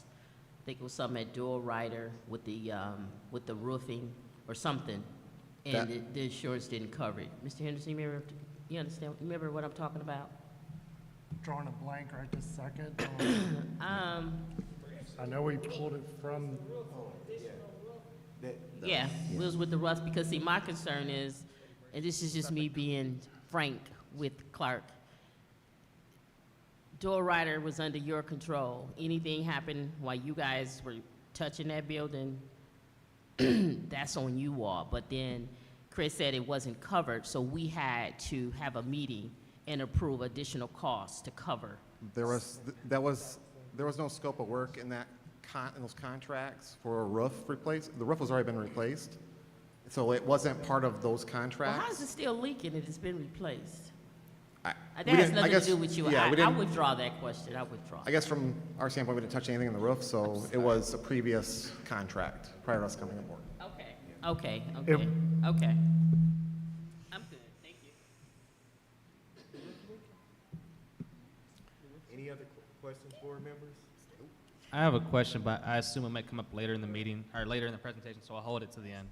Yes, this is it. This is pretty Oh, that's short. it? Okay, so, okay. My question is, could you maybe explain to the board and the public how you use a spreadsheet to score some of the bidders and how that factors in who you recommend to us? Or if does that exist? We have a bid tab that we provide to the board with all the bidders, what they bid, what they didn't bid. Just, we have a full spreadsheet for you, kind of showing you what happened. In regards to financial reviews, we have a pre-qualification site we use that we look at. I've had districts override because they're their local contractor, that they're good with them being high risk. High risk means that financially they're just, you know, if they're an excavating contractor and they bought 3 pieces of equipment last year, they're high risk this year because they have $3 million out, right? Right. You know, their costs is more than their, you know, their receivables. Right. So just for example, what's some of the criteria that you've seen when you select a bidder for a project? Like costs? Are they like a minority contractor? Like what are some things you take into consideration when selecting?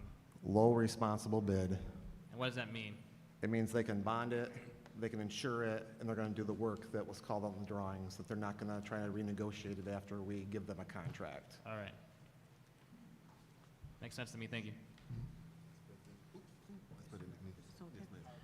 I had stepped out, so I hope this question can be addressed. One of the concerns for some of our constituents is that working with Clark Construction, we was concerned about minority business. And they had some concern that when they're looking at, especially at Door Rider, they didn't see some of these minority business. So my question would be, what is considered minority business? Are these business from the city of Flint? Like, you understand what I'm saying when I Yeah. say minority? IDS, our demo contractor, is a minority-owned company in Flint.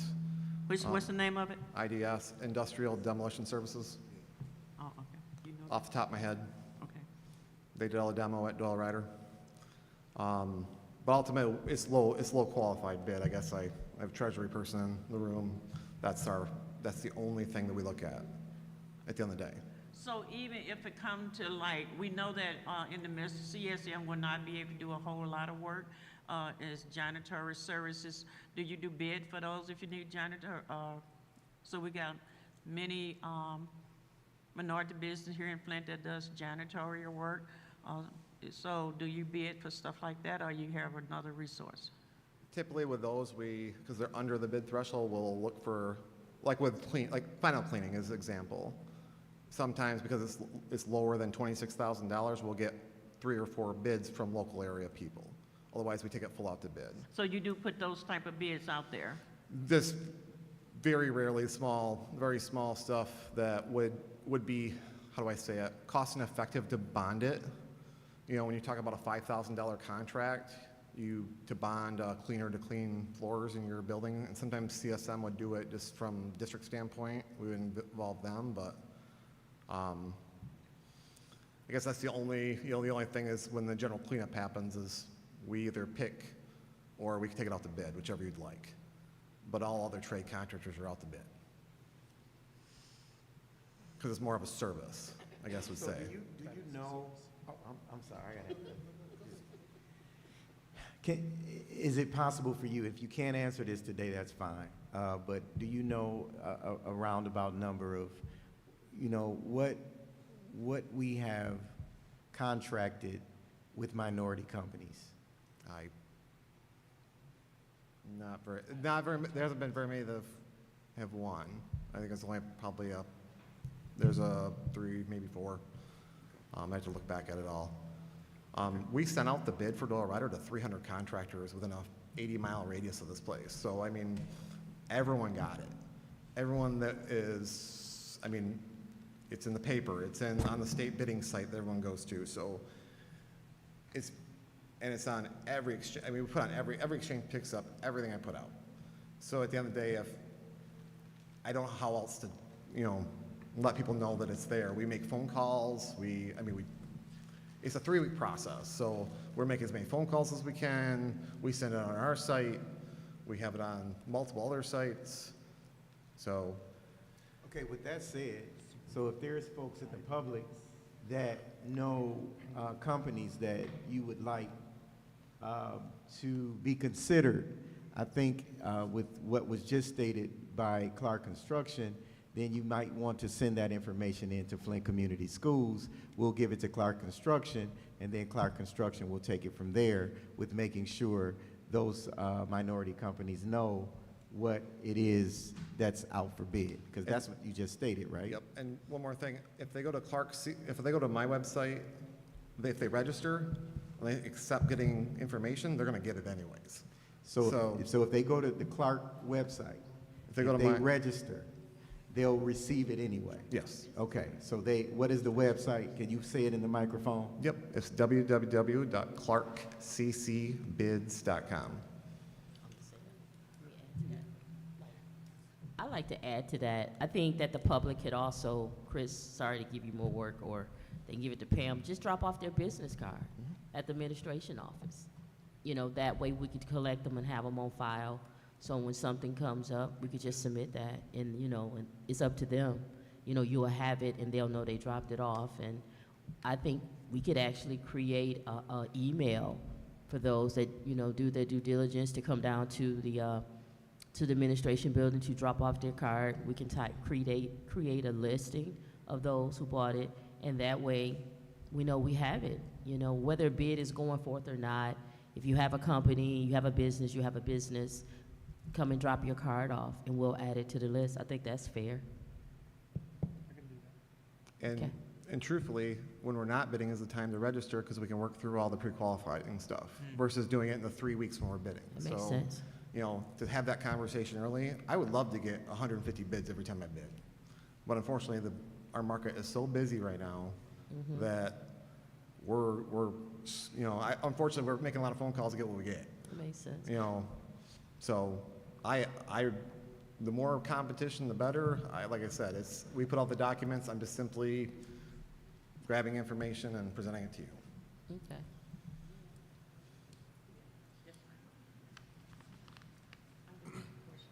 Yes, ma'am. Vice President Beguer. As it regards to your contracts, and I listened to Trustee Melly because she has concern about the prices changing. And I know prior to you guys, we're working with Johnson Control and you guys, we talk about that term change orders. Yeah, change And order, that's maybe sometime we do have to have those change orders because it was found out that those buildings were so old when you did start to renovating them that you ran into hiccups that you did not know. So could you kind of explain what a change order? Yeah. So as I said, it's all hard bid plans and specs. So when I say that is whatever on the drawings and the specs, ultimately when they sign the contract, they own it. Now there are changes that come about, unforeseen conditions that the architect didn't see. We put in an RFI officially, so we track what's going on. We say, hey, we have a question. This is not the way we thought it was going to be. You know, this is, you know, it's designed this way, but ultimately it's just a little bit different. So then they'll come back to us and say, proceed this way. We then delineate to the contractor, they look at the cost, we review the cost. If we don't agree with the cost, we send it back to them and say, we don't agree with this cost, please look at it again. Once we agree with the cost, we then review the cost of the district. Once everyone agrees that that's a cost and that we all agree with the cost, then it becomes a change order. I guess the best way I can say it. So it's not, well, I need $100,000 more money. It's open book. It's all the backups there. It's not, you know, there's specified rates, specified markup they can have in the contract. Typically it's 15% is what Trin put in your contract, so that's what we abide by. Okay. Any more questions? Thank you, guys. No problem. Thank you. Thank you. Have a good night. You too. So, before we move on, I would like to make I guess, the part in the next section of the agenda, the update with Attorney Charis Lee, that part will be omitted. That will be in the closed session. Okay. So I just want to make that correction. What part? Yes, G. this is discussing closed session things. Oh, okay. So she will, Not tonight. not tonight, no, that would be. Oh, Not okay. tonight. Yeah, not tonight. So I just wanted to make that clear to everyone, to stop the confusion. We're going So- to academic. Yes, ma'am. So thank you, Clark, again. Now I will ask Superintendent Jones to proceed with the academics presentation. Sure. Board members, it's in your packet. Stephen's going to pull it up. This is information that you have already been briefed on by a compliance for the state of Michigan. We must talk a little bit about where we are with our growth for Flint Community Schools. So I'm just going to go through these slides briefly.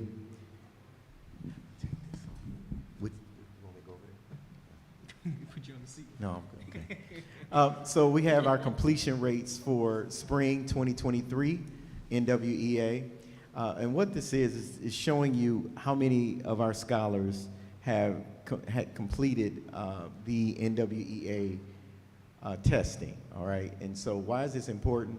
It allows principals, it allows the district, it allows you to know how many of our scholars are actually being tested. And these numbers is based on that. So for math, district total is 88.4% of our scholars. Some of our scholars may have been sick, they may have been out for different reasons, but 88.4% and 89.1% took the reading. So you can see over there on the other side how it looks for each school. The goal is to make sure that everyone in our school has the opportunity to test and to be a part of the end of the year, fall to spring growth scores. You can go to the next slide, please. Thank you. Same thing with DIBELS. DIBELS is our K-3 benchmark assessment. This is our proficiency for K-3 assessment. And as you can see there, 87.6%. This is pretty good that, you know, we're between 85% to 90% of all of our scholars testing. This is pretty good based on some of the attendance concerns that we have. You can go ahead. Thank you. So in math this year, as I stated to you all before, 42.1% of our scholars met their growth target. We, last year, it was 2% higher. It was 44.7%. As you can see, each school we have met with most of the schools here. We still have to meet with a couple, Southwestern and Potter. We still have meetings set up to meet with them, but we have met with all the schools. We did have a discrepancy with the DTM score, but it is true to the way we have projected the scores, and we have talked to those principals about these scores. Principals are coming up with what their SBA, school-based assessment, will look like for the beginning of next year. Meaning, what are we going to work on? What are we going to do differently to ensure that our scholars are meeting their growth targets? Now, the national norm is in the 50th percentile. The national norm is in the 50th to 60th percentile. We have work to do. We have work to do. That's why we're in the partnership. That's why we have the partnership goals. And all of the activities needed to ensure that these scores increase is in the partnership agreement. So that work is starting. When we go to retreat, the principals and the cabinet will be going to retreat in July to talk about the activities for math and reading to ensure scholars are meeting their growth target. You can go to reading. In our reading, we did increase in our reading. Last year for reading, we were at 43.7%. This year we had 44.1%. I would definitely state that our teachers have been doing a great job as it pertains to the literacy for our scholars. As you do know, the Fellowship of Instructional Leaders, where we meet on Saturdays, have been helpful to support teachers and leadership teams as it pertains to what are we going to do differently? What have we done? What's worked? What is not working? As you can see, we have work to do. We have work to do in these spaces. I believe in the partnership, we will get to that work and we will see increase. You can go forward. And so the middle of the year scores for the DIBELS was 16.1%. The teachers adjusted their plans and were able to at least see an increase for the district-wide. We were at 16.1% middle of the year, and at the end of the year, this is benchmark, this is proficiency. The NWEA was growth, this is proficiency. So to be able to see that increase in proficiency for our K-3 scholars is moving in the right direction. It's not where we want to be, but it's moving us in the right direction. So we are happy about the growth. And I will say this, our teachers spend a lot of time. Of course, I want to remind you that we are moving into a new curriculum. For these reasons, we are moving into new math, science, ELA, curriculum, and social studies, humanities curriculum. So we are going to be seeing a difference. And as they stated, the academic team stated, they worked with over 30 to 40 teachers in determining what our curriculum was going to be moving forward. So they were able to pilot it, teachers chose it, and we're going to be moving forward this year with it. Again, we're going into retreat with principals, administrators, and cabinet members so that we all know what these goals are going to look like for the new year. However, it is all based on, and it goes back to the partnership agreement that was discussed and we all worked on together. So I just wanted to make sure we went over that data with you. Are there any questions, board members? Mr. President. Through you to Mr. Jones, could you explain for the public the difference between growth and proficiency? So the M-STEP versus NWA. Sure. So when you talk about growth, you're talking about, we take NWEA, which is a growth model to say, okay, a scholar comes into my classroom in the fall. I'm able to test them to see where they are. Teachers work on growth. Growth is to be able to see if a scholar has made adjustments from the moment they walked into the classroom to the end of the year. It does not mean that they are on grade level. It could possibly mean that they're above grade level, right? But to see growth, rigor, when we talk about rigor, and we have supplied all of our teachers with a book called Rigor is Not a Four-Letter Word. When you talk about rigor, you're talking about making sure you're teaching to the highest student in the class instead of teaching to the lowest student in the class. And if you want to make sure a classroom has rigor, you will not be teaching to the lowest student when you're doing your full-on instruction. You'll be teaching to the highest student, and then you break into opportunities to have 3 or 4 scholars who's not getting it. Right. You break into those groups to ensure that scholars can adjust their ongoing learning tactics. So when we look at growth, we're looking at seeing if a scholar is getting it over time. When you look at proficiency, you're looking to see if a scholar is at grade level or above. And that's not as easy to get to. It's a lot of factors in that particular situation when you come to proficiency. And the reason I asked you to explain that, and here I could see it wrongly, but like if a student comes into your 3rd grade class reading at a kindergarten level in October, and they take that the NWA test, and they finish at 4th grade come May, or I think it's April, and they take the test, that kid grew 3 grade levels. And that to me is impressive. But when they take the M-STEP test in the springtime, they could be 1 question or 1 point off from being considered proficient. Yeah.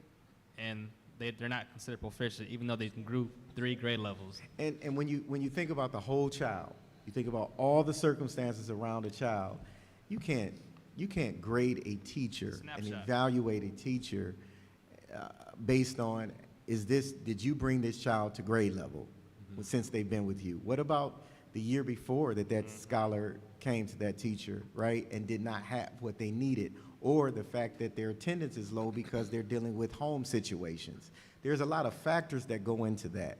And so we look at growth to see that what teachers are doing in the classroom, what principals are managing is actually happening. Actually seeing that our scholars are coming in at one level, and then before Dylan leaves, we can see that Dylan has made some growth. Yeah, that's important. Were you finished? Yes. Vice President McNeil. Yeah.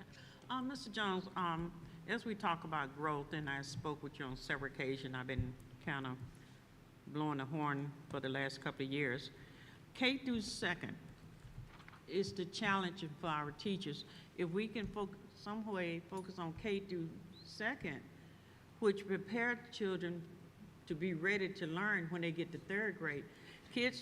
Students shouldn't be coming to 3rd grade trying to figure out how to read when K through 2nd, to me, in my opinion, because I did it for 20 years, if you started teaching them at pre-K and kindergarten and 1st grade, every child that I done had in my school could leave a kindergarten and go to 2nd grade. So my concern and question is, what are we putting in place to help teachers? And we can't blame it all on the parent, because I'm from Mississippi. They woke me up to send me to school to learn how to read so I can come back and read to my parents. And that's what I did. So, but my parents taught me from K through 2nd, you had to read.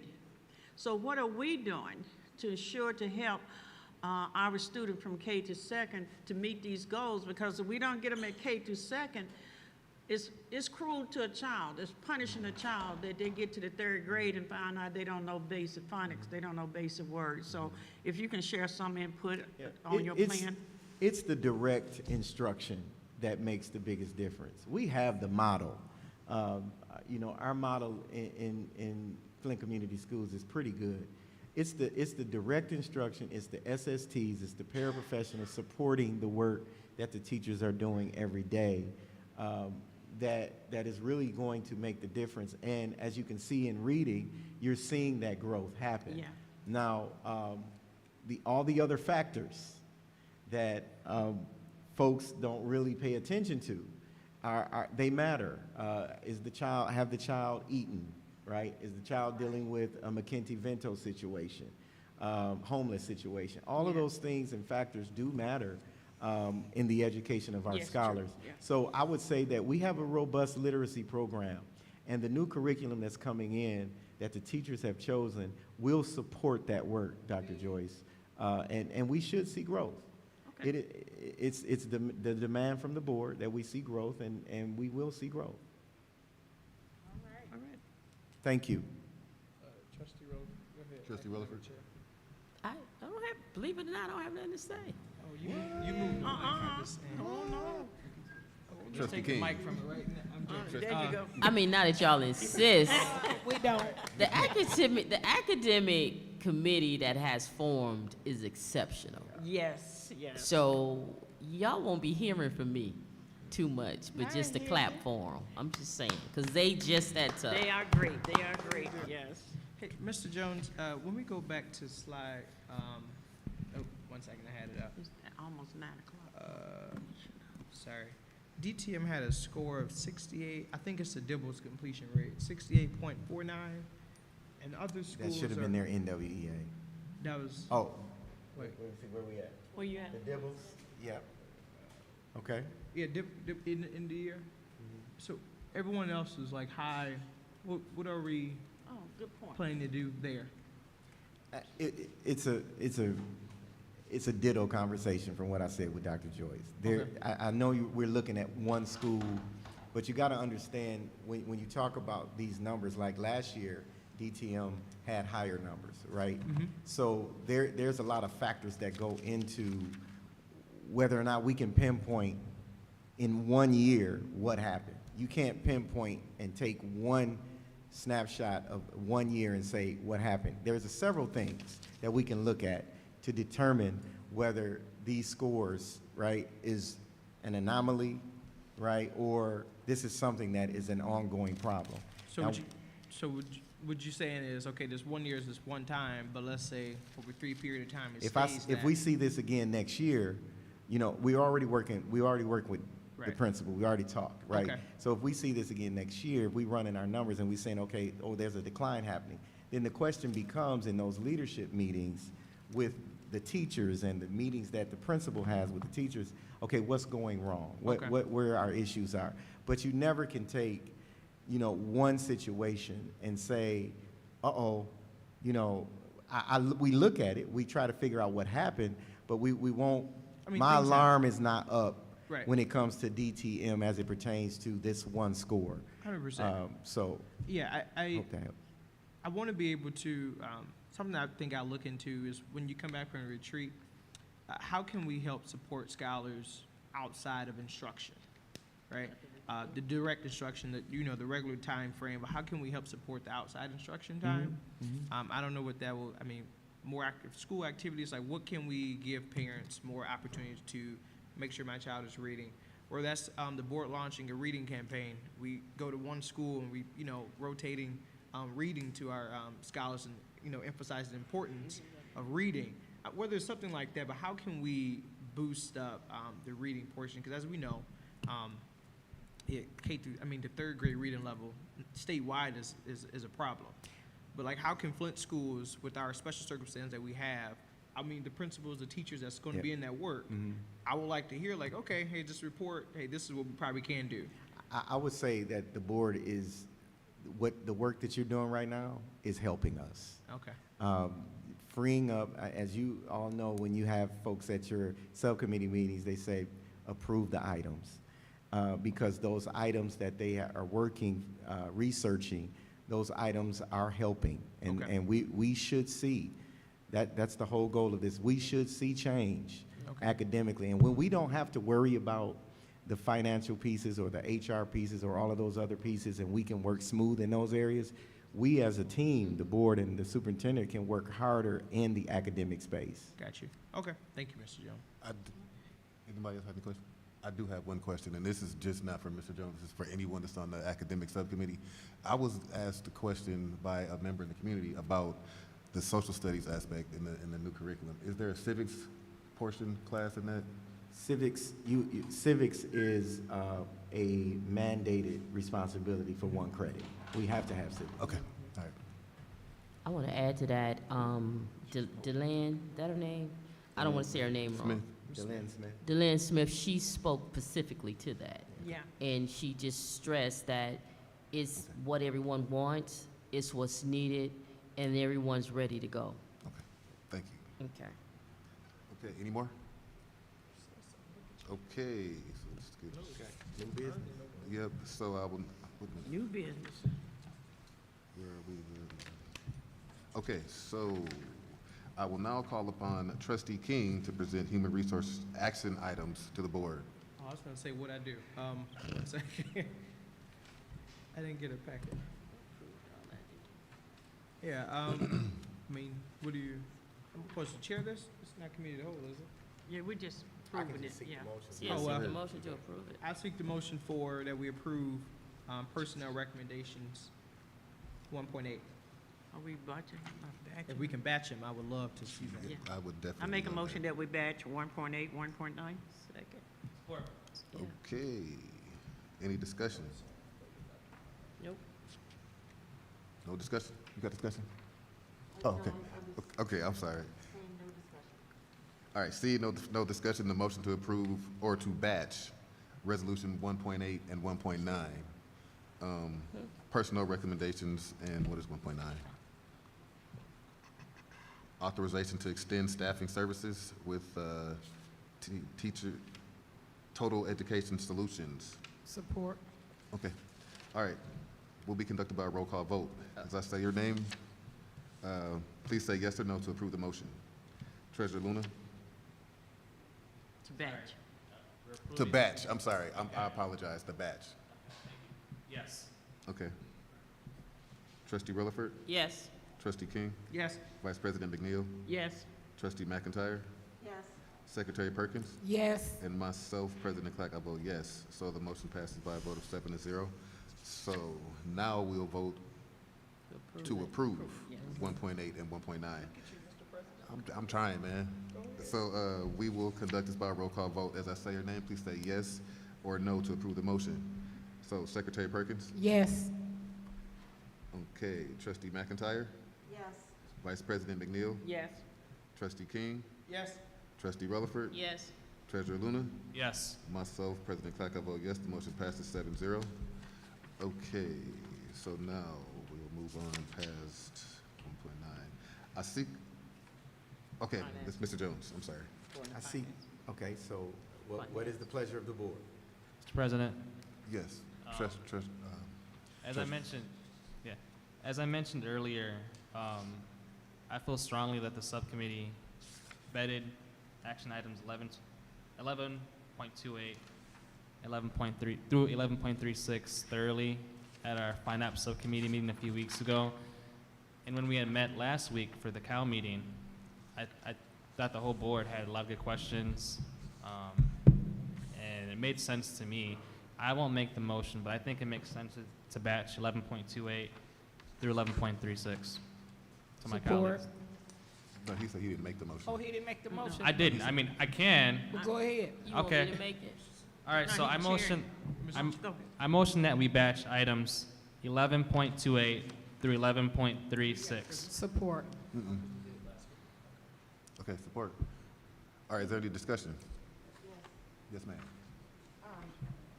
Not that I'm opposed to batching. I just wondered if there was any update on the visitor management system security with some of the concerns that I'd asked about just, ensuring Which one? So 11.36. So your question is that system does not, my answer to you is that system does not track whether a person is legal or, Documented or undocumented. There you go. It does not track that. Yes. Good. Okay. Let's go. You okay? Let's go. Talk to me. Okay, let's go. I just want to make sure that you're okay before we move on. I am okay. I just am registering concerns that we know that they're gonna be tracked, period. And this is Oh, just, okay. I mean, I get yes, what you're saying. there's going to be safeguards, there's laws, there's rules, there's regulations.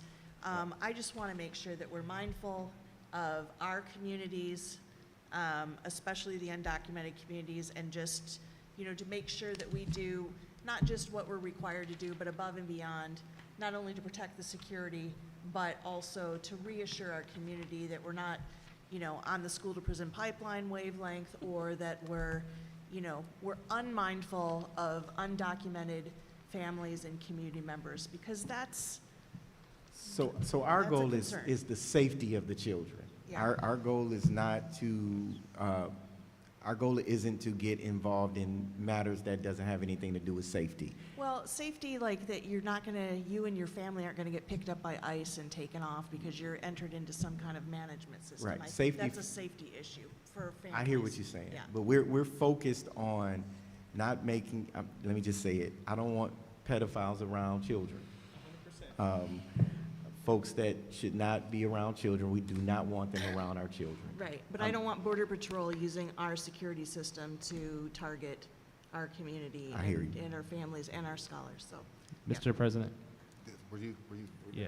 We're good? to you, Treasurer. Trustee McIntyre, if you'd like, at the next FINAP committee, I'm not sure if that's the right committee or not, but one of these subcommittees, I think we could put on the agenda how this board, as a body, believes and we're against that kind of deportation, and how we'll, be against it. There's a lot of districts across the country who've made this statement officially, and they've made it board policy. So I think that would be excellent, Trustee Luna. I would love to, like I said, not just follow the law, but go above and beyond. Maybe we can say we're a safe harbor school district, a sanctuary? Sanctuary district, but yeah, Right. there's As- model policy across the state and nation that pertains to that. Right, absolutely. So this is, I know that this is beyond the scope or the purview of this motion right now, but it would alleviate, like I said, when I was talking to Clark Construction, not just the actual concerns, but the perceived concerns. And I want us to do better as a district. So thank you for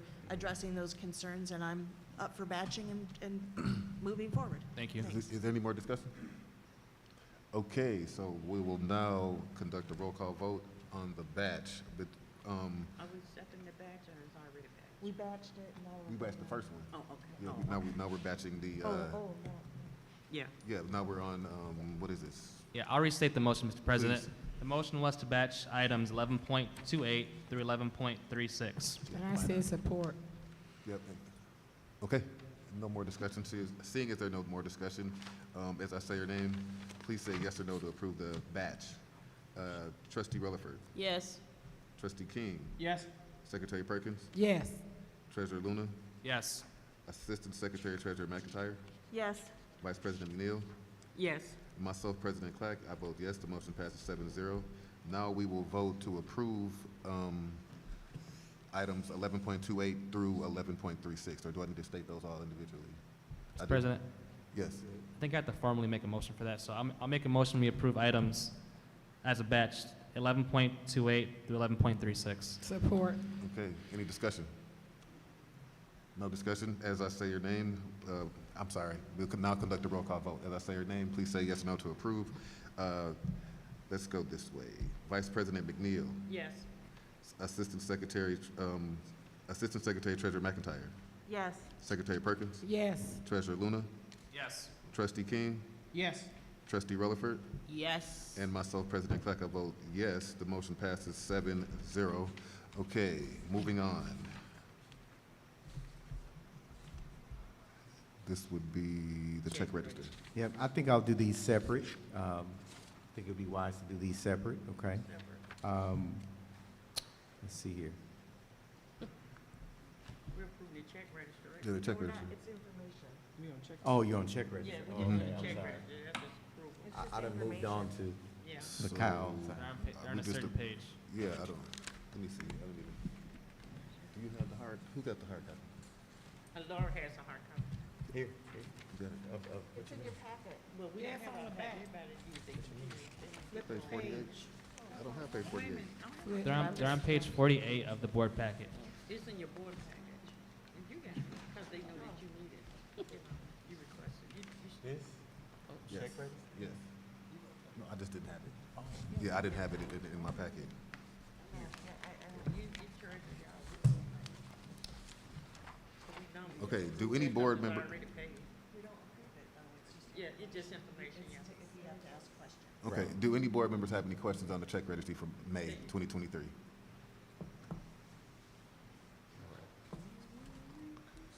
No questions? Okay, moving forward. Mr. Jones? Yeah, let me get myself together here. 2, 3. Okay. I seek a motion and a second from the board to approve Resolution 21.23, authorization to extend PR services contract. Mr. Chair, Yes, sir. I make a motion to approve 21.23. Support. Okay, is there any discussion? Yes, Mr. President. Treasurer Luna?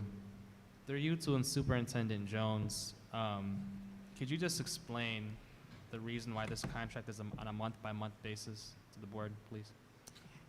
We're moving into trying to hire a communication liaison for our district. I do understand that the board has not been pleased with the work of the current PR company. I do think this can give us an opportunity as we right-size to see how things can move and have a person on staff day-to-day right in front of us to work through some of our issues. So I think the month-to-month is giving us a transitional period so that we don't have any lag in time. As you can see now, there's a lot of renovations going on. There's some things going on. We're getting ready for a new year. We need to be able to put some information out and keep things moving. Okay, and as a follow-up, at the Finance Subcommittee, I asked you, why can't we just hire 2 part-time people? Why do you think it requires a full-time individual to do this work? So we need an individual that has the skill set and the knowledge, and breaking that up into 2 part-time individuals. I don't think that's we'll be able to hire and keep someone that is at that skill level that we need to be able to speak on behalf of the district, meaning write out information to media. Getting 2 part-time people, I don't think that's the way to go. Thank you. Yeah. Any more? Mr. Yes, sir. President. Yes, sir. Mr. Jones, could you give us an update on how is that search going with the communications director? We just put it out. We just put that out. So Okay. there has been a couple candidates, but we haven't set up for interviews yet. We put it out as, what is the title of it? I just gave it to the HR department. Okay. And so they're preparing to Okay. get that out on the sites. Do we have, trying to keep it germane to the top, do we have a, Job description? yes, I can share that with you. okay, yes, and could you also help us out, like, when we hire this person, I guess that'd be an HR, when we hire this person will also work with students as well, or how would that work? I think that we can come to the HR subcommittee meeting and talk about some What of that the look extra things that the board would like to see. Okay. But understand, we're going from a firm To one that had person. 3 or 4 people on a team working with Flint schools to 1 person. Mhm. So we can't expect this 1 person to be able, I'm sorry, I was talking to one side of the table, to do all of the work that 3 or 4 people did. But we have to be real clear about what we want to see differently in our district. Yeah, 100%. Like, I remember the conversation we had in, was it December, about having scholars a way to, interact with a communications person. whether it's website, whether it's like Facebook, or, like I suggested to you, have like brand ambassadors of the schools, and they can have, some kind of pride in, hey, let me send this to the communications But director if that's possible. and I've also talked to some constituents about internships to support this person. So it's not, there's some other pieces that we are working on. I'm just not really Okay. ready yet. I get you. I'd be okay. digging the future. I get All you. right. Thank you. President Clay. Okay, trustee Rutherford. I think, speaking for you, Mr. Jones, I think that with us updating our infrastructure in regards to the systems that we're implementing, I think that will kind of decrease a lot of the workload, because a lot of things will be on the system to where it's not manual. I think that's what I'm saying. It's not as time consuming. And I'll use this example where Pam would normally have to make 7 packets of 300. To now, she doesn't have to, because everything's on the computer. So I think now, with everything now, it's not so much as labor intensive as it is, as in being organized. So it's almost as if we have to make sure that the person has organizational skills and very good time management. So I don't, you guys, where at one time it took 10 people to do one job, now with automation it takes maybe 4 people to do that same job. So when I hear of a large load, it doesn't scare me because of automation, because of the technology that we have today. I just wanted to, say that. Thank you. Okay. Vice President McNeil. Mr. Jones, so this PR person, VARTech is going to be working close with that person? They will work with them. Okay. Yes, ma'am. Because they could do the websites? Yes, Okay. ma'am. Any more Thank questions? you. Okay, any more discussion? Okay. Yeah, I Trustee just, McNeil- I'm just McIntyre. gonna restate and not belabor the point. I just think it's a utterly unnecessary expense. I just don't, we're dealing with so much other important things. And I'm just so totally underwhelmed with the public relations firm and their work. Last time I did vote to extend their contract, and they failed to do what the board asked, and I'm not gonna vote for them. I mean, that's just it, and I'm glad we're moving forward with a different option. I agree with Trustee Relaford that, we're talking about a firm with multiple employees. Well, they didn't do much to begin with, so there's not much to come up behind them with, and I'm confident that a single person could do more than what this group has done. But I'm still not voting for public relations when we have so many other pressing issues in our district. Vice President McNeil. So my understanding that we only keeping this PR firm person on until we get the communication person? That is And- correct. But we have 60 days, 2 months. 2 months, That- okay. Yeah. All right, I support it. Okay, thanks. Mr. President. Yes, sir. 1 second. This is only continuing on a month-to-month basis? It is a Until- month-to-month basis, okay. but I can deal with 60 months is, 60 months? 60 I mean, days. 60 days. yes, That's a 60 note. days 60 days, okay. is the contract. Yeah. So, Mr. President, Treasurer Luna. through you to Mr. Jones. So, it's my understanding that in the past that there's been a communications director, so There a was. senior position. Given the district's smaller enrollment size and our financial realities, this has become a community liaison person. So it's a different pay rate scale. Less It will not pay. be an executive position. Okay, just want to make sure. Okay, any more discussion? Oops, any more discussion? Okay, seeing there's no more discussion, we'll conduct a roll call vote. As I say your name, please say yes or no to approve the motion. Secretary Perkins? No. I didn't hear you. No. No? Okay. Trustee McIntyre? No. Vice President McNeil? Yes. Trustee King? Yes. Trustee Rutherford? I don't know where we go, no. Sorry. Oh.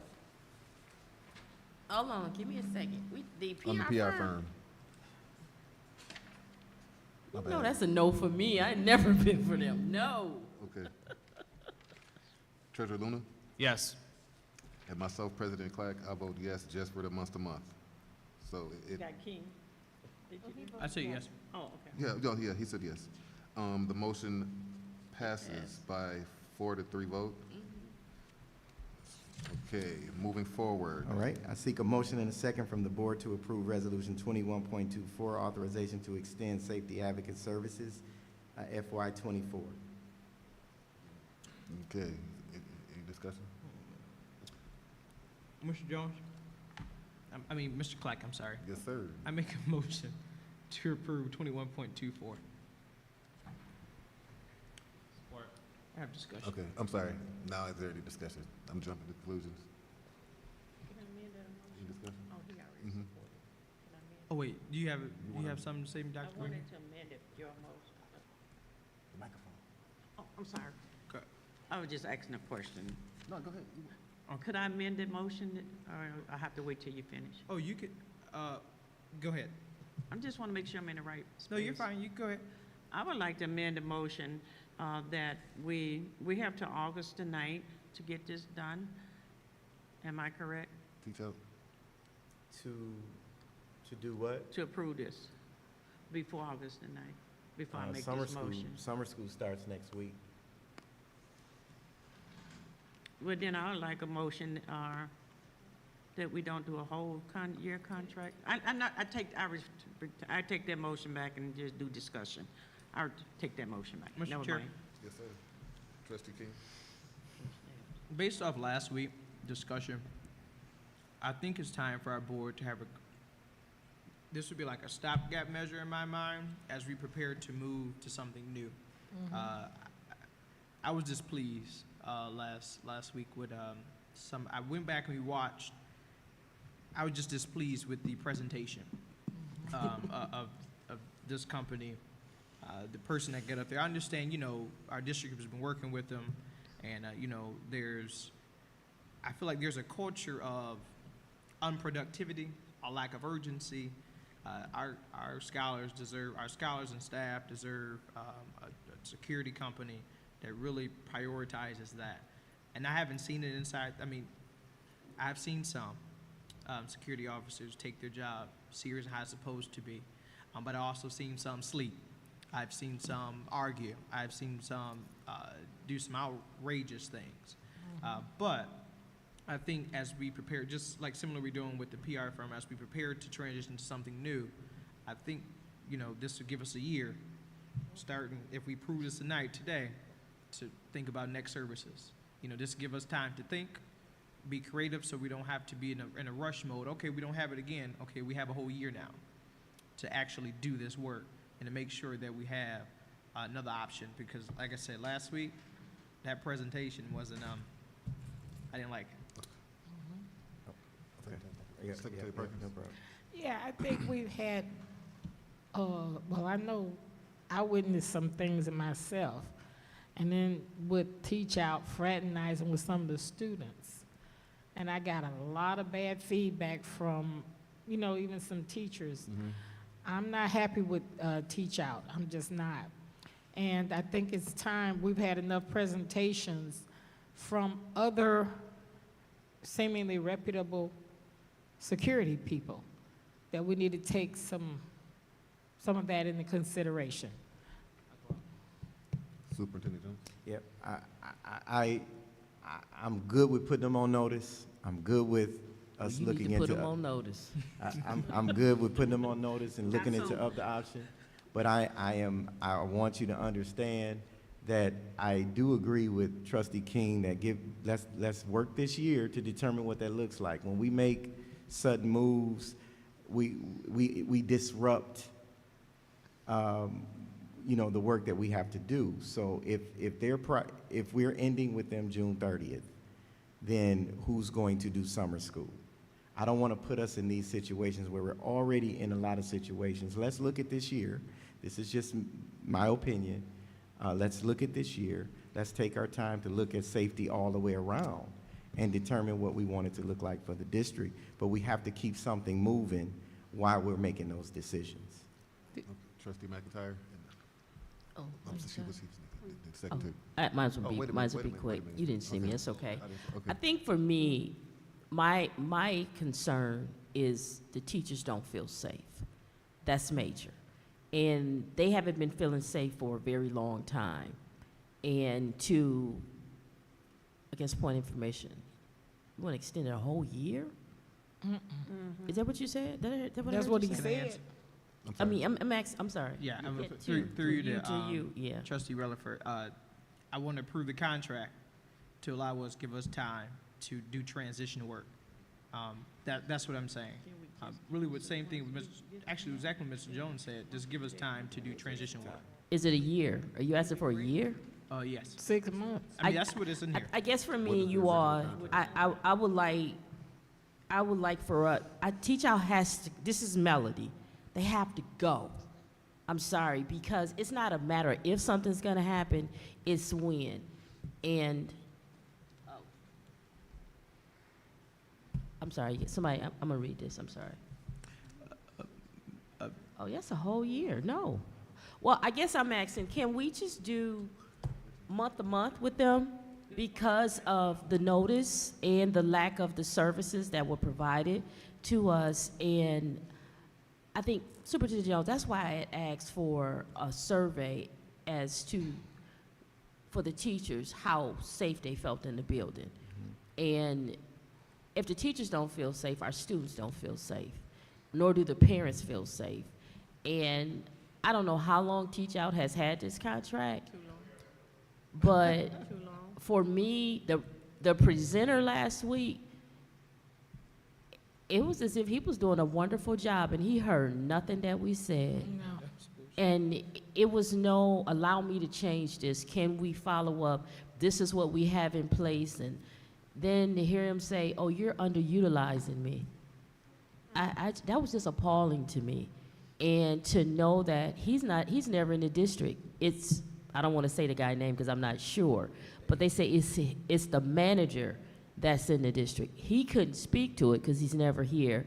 And he's never in the building, and he only comes when they threaten to walk out, according to what a principal has shared with me. My concern is to allow them another year in the building. We're setting ourselves up for something horrific. So I just need us to just be proactive. I didn't say we got to kick them out tomorrow, but July 15th don't look bad at all to me.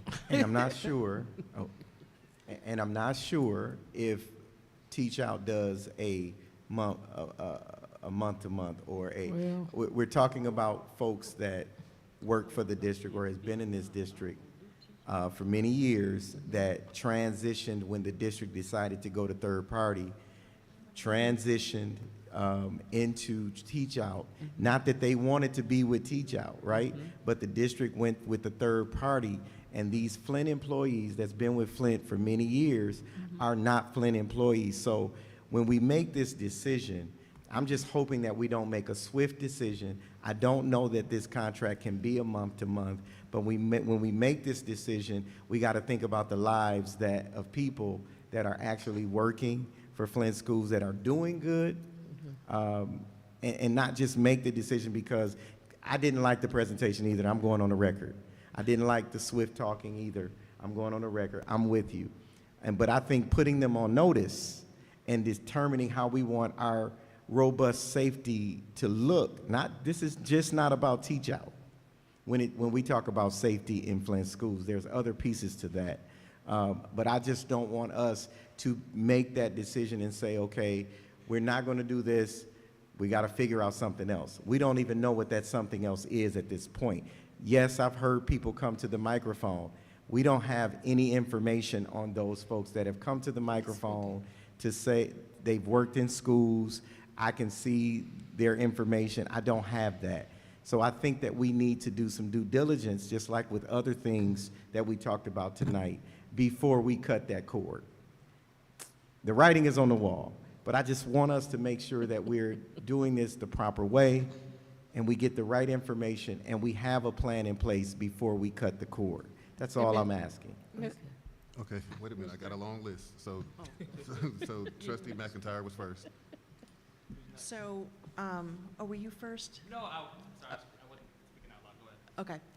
So, putting them on notice, they've been on notice, as trustee Rutherford said. And as far as I've been on the board, I have not voted for them. I have spoken out about Teach Out ever since I've gotten on the board.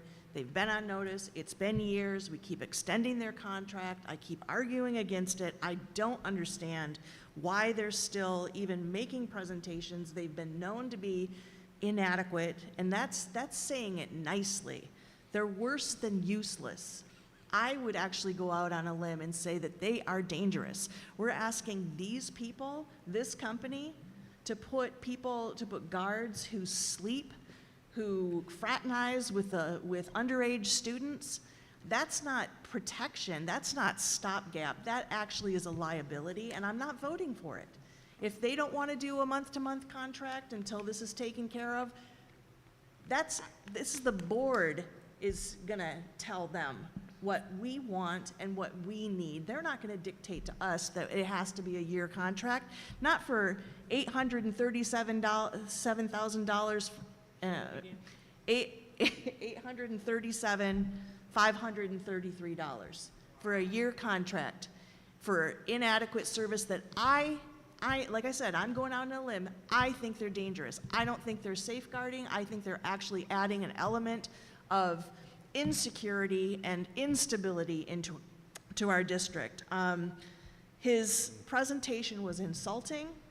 I also spoke to a former employee who was one of the regional managers for Teach Out before he left and took another position, and he said his recommendation for this company was just absolutely appalling, and I can share that with you if you want to get a testimonial from a former employee and to actually get it on the record, I can. But his words were, do not renew their contract. So, and that just reinforces and reiterates how I feel. He doesn't know what restorative justice is. He doesn't care. He doesn't know what it would look like to partner with a minority school district, and he's been here how long? Come on. I'm voting no.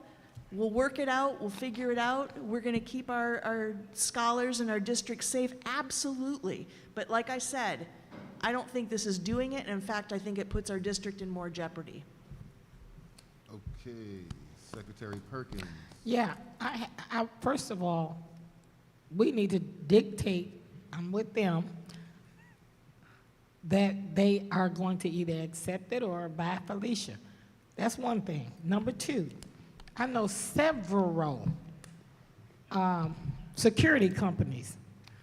You know, the ones that brought a presentation here also brought their entire portfolio and handed it to Pam. I do know that, and I do remember that. Also, I know another security company that's run by the former police chief. I mean, I know a lot of good security people. We need to be investigating. That's what we need to be doing. I don't feel comfortable voting in favor. I just don't, you know, for all the reasons that we've all stated. So I can't sanction it. Mr. President. Okay, well, Vice President McNeil's next. You were after her. Gotcha. And then, you got, okay. Go ahead. Here's my concern.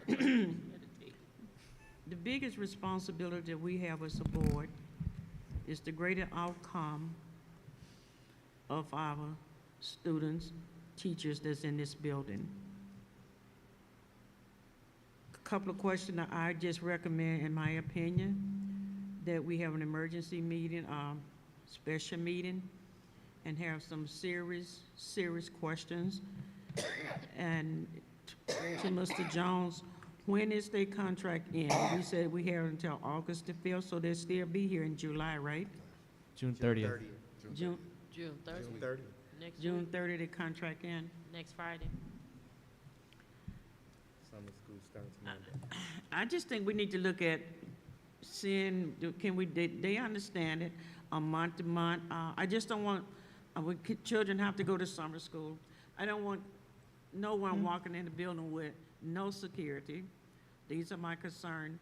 I understand about if you could give us a count of those employees that was with the district, and then y'all shipped them over to the third party. We need to know how many are there. So whatever decision we make, we'll know where they at. But I don't want nobody waking up and not having the job June the 30th, and we don't have nothing in place. But Lord knows, he's not, that $830,000, and he don't know what it looked like to work with a minority company. It's appalling to me at this day and time that we're having this discussion. We're not looking for security guard to guard Family Dollars or though. We're not looking for those type of security. And this is seem to be where we're at with this company. These are not, you're not at Walmart, you're in a school. And you have to be able to communicate with our children. You got to communicate with the teachers.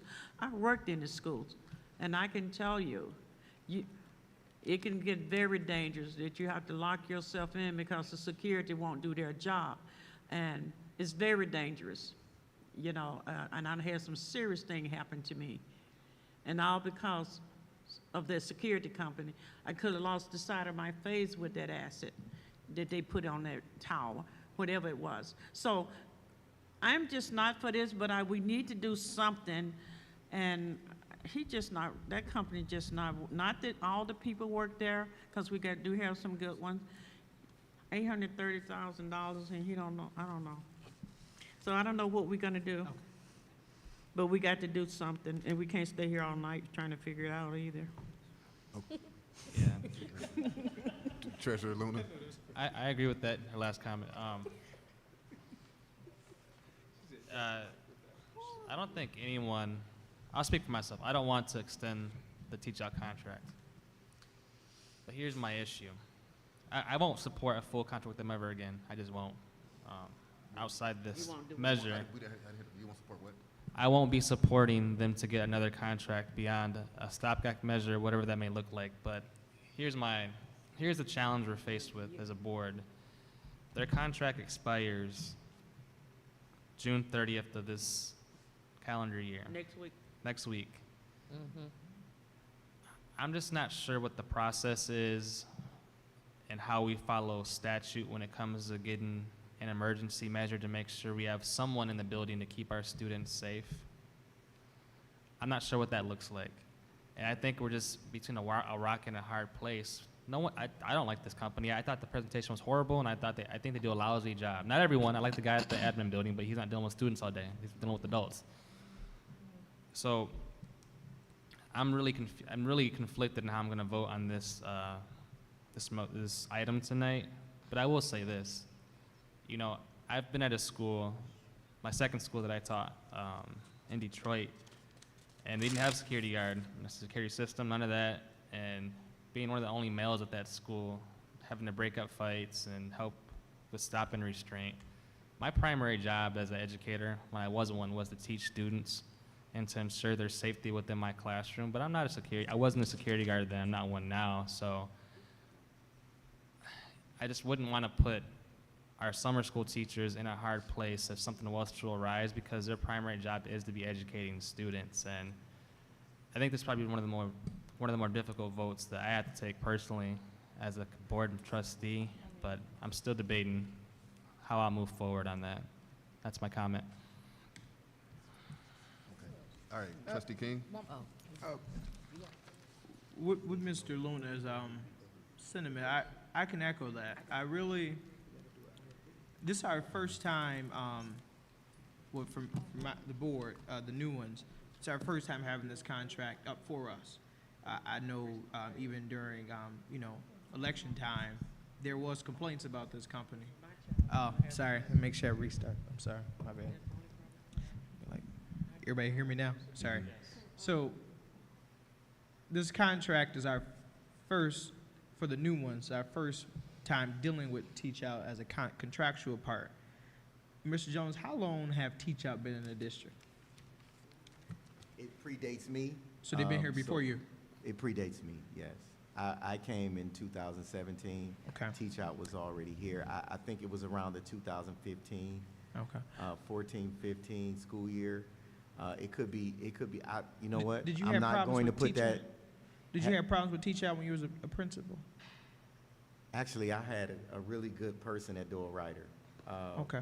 He's actually one of the persons that were Yeah. grandfathered into the Yeah. teach-out situation. Okay. So I didn't have that experience at Doyle Ryder, But do you but know- I've heard, there's issues. Mhm.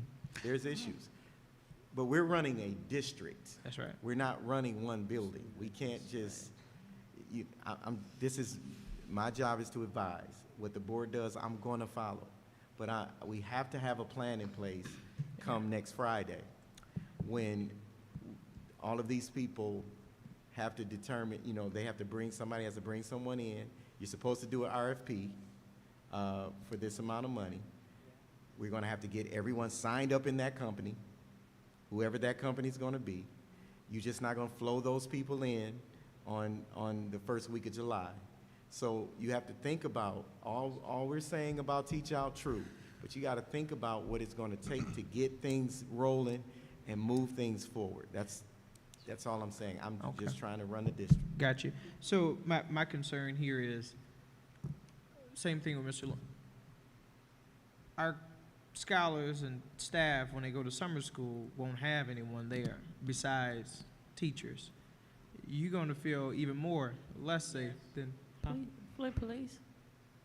But that's not in the elementaries, is it? She in all the schools. They in all the schools.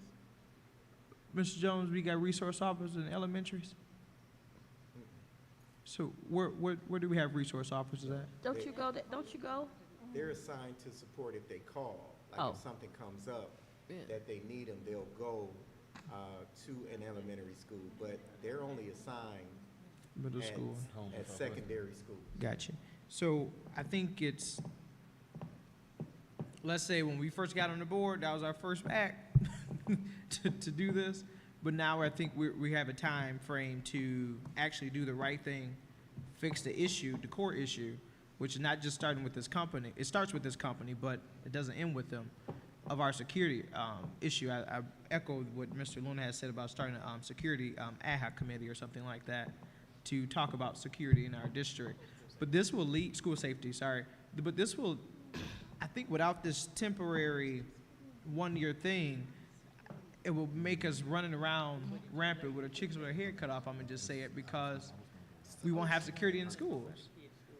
I think let's have it. We do the framework, we starting it up, and we already know June 30th of next year, you're gone. I think that's gonna be a sense of relief, but we've done the right time, right work, not rushing off something, because if we rush it, you're gonna make a mistake. The board's gonna have issue with it. I'm gonna have a question like why we did X, Y, and Z, but we could have prevented that if we would have took our time. Just same way we took our time, taking our time with the PR firm. Let's take our time to make sure we're doing our, dotting the I's, crossing the T's, doing what we're supposed to. And then next year, we have a new one. But I tell you now, hopefully we do pass it. And when I go into schools, I'm doing exactly the same thing that guy had said. Make sure you tell the building principal. We telling building principal, tell the other person. If I see a problem, I'm saying every time that person sleep, I see him sleep. I see a person cuss at a kid, yell at a kid, being lazy on their, I'm sending it up. I'm going to keep, I just want to know the process. I never knew the process, but now I do. But we have a year that give us time. Boy, we haven't had time to do a lot. We've constantly been, stop and go. Give us time to do the framework. Hopefully what we got with shared services, that give us really enough time to do our due diligence with that. So hopefully this approves. When it approves, if and when I go to schools, I'm telling you, I'm following direct line. If they ain't doing what they supposed to do, I'm calling. I'm calling, texting who I got to call. Thanks. Okay, so I was gonna go and then Secretary Perkins. My thing is, this is a hard one. This is a difficult one because we all have had teachers complain to us about the safety in the schools. You know what I mean? So it's hard to say that we do need a new company. I'm all in agreement with that. I think we all agree that Teach Out is on its way out. I just personally have an issue with being so abrupt about it. I personally have an issue with summer school starts next week, and I think that it would be kind of, I don't want to say irresponsible, but I think that it wouldn't be in our best decision making to go ahead and cancel the security company. Now, being in education, I've been hit by kids. I've had books thrown at me. I've had chairs thrown at me. A teacher at Southwestern shared with me that she had a chair thrown at her. Yeah, I mean, everything. So we need something new, but I don't think that we need to go without. So if that looks like a month-to-month thing, if they are willing to, stay on for a month-to-month, but I am in agreement with everyone else. Teach-out we need to move in another direction. I just don't know how we would do that without our students and our teachers and our principals being, put at risk some type of way. That's just me. Secretary Perkins. Yes, we are the board, and I believe we can give them notice that they're on probation, give them 6 months. That gives us time to investigate other companies. Why can't we do that? Yeah, That's the a plan contract. B. Right. Okay, so Trustee Relaford was next. Thank you, President Clack. For me, a 90-day extension. I think that during that time, we should reach out to all local law enforcement, Flint Finance, the Sheriff Department, the State Police, and all surrounding law enforcement agencies to assist us during this time and request RFPs. I think we knowing that this was coming up in June, RFPs should have been sought out in January. And also, that's another reason why we should always have information on hand for when something come up, we're prepared instead of just making knee-jerk decisions. But based on the conversations I have had and the times when I was in the building, like I had shared with the gentleman sitting there last week, I never saw a teach-out signature on an incident report or a witness to anything. So my statement is, we currently pay 50% of the liaison officer's salary. So I think it's worth us having a conversation with the mayor to see what Flint Police can do for us during this time, because teach out is a liability. I agree. And we as a board need to, one, safety first. We want the teachers and the students to feel safe. And right now, my grandson goes to Holmes. And if it wasn't for, Fry, I think that's her name. I mean, no, it's a little short. I don't hate to say short. Yeah, Officer Fry. I mean, I'm sorry, she's small. Sorry. Sorry, shut up, Melody. Okay, but she's so tough, and she can control the whole school. So, and I know Officer Hewley the same. She can control Southwestern. So if we add 3 more of these amazing women, we're good. So, and there are only 2 employees with teach out that were grandfathered in, and Mr. Buggs is one of the best. We know Ricky Buggs would just keep it. So I'm for bringing those 2 in-house. I don't know the other gentleman's name, but bring those 2 back in-house and let them work very close with Mr. Stewart. And therefore, that's a plan right there. Reach out to law enforcement. I think they're more than ready to support Flint schools. I said 6 months. So 6 months too long. Okay. 90 days. Treasurer Luna? Thank you. Yeah. Given that the contract expires Friday, so June the 30th, is it possible, when does Mrs. Beard return, Mr. Jones? Say that again? When does Mrs. Beard return from vacation? She'll be back Monday.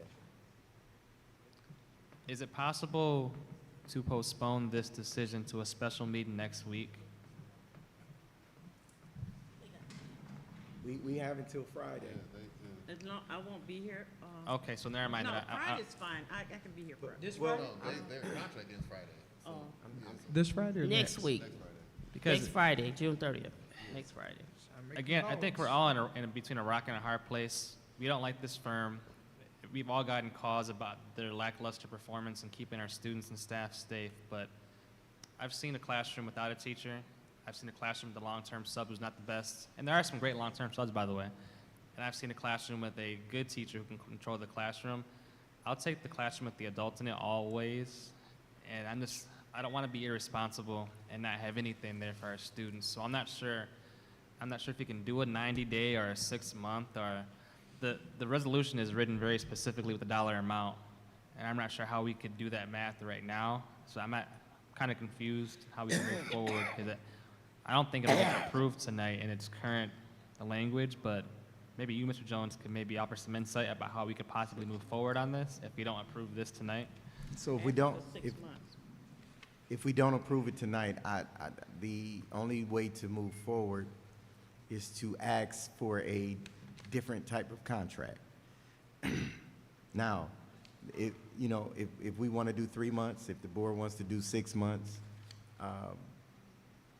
gives us a transition period. I don't know what that looks like. We need to RFP out. You need safety advocates at the doors when people come in.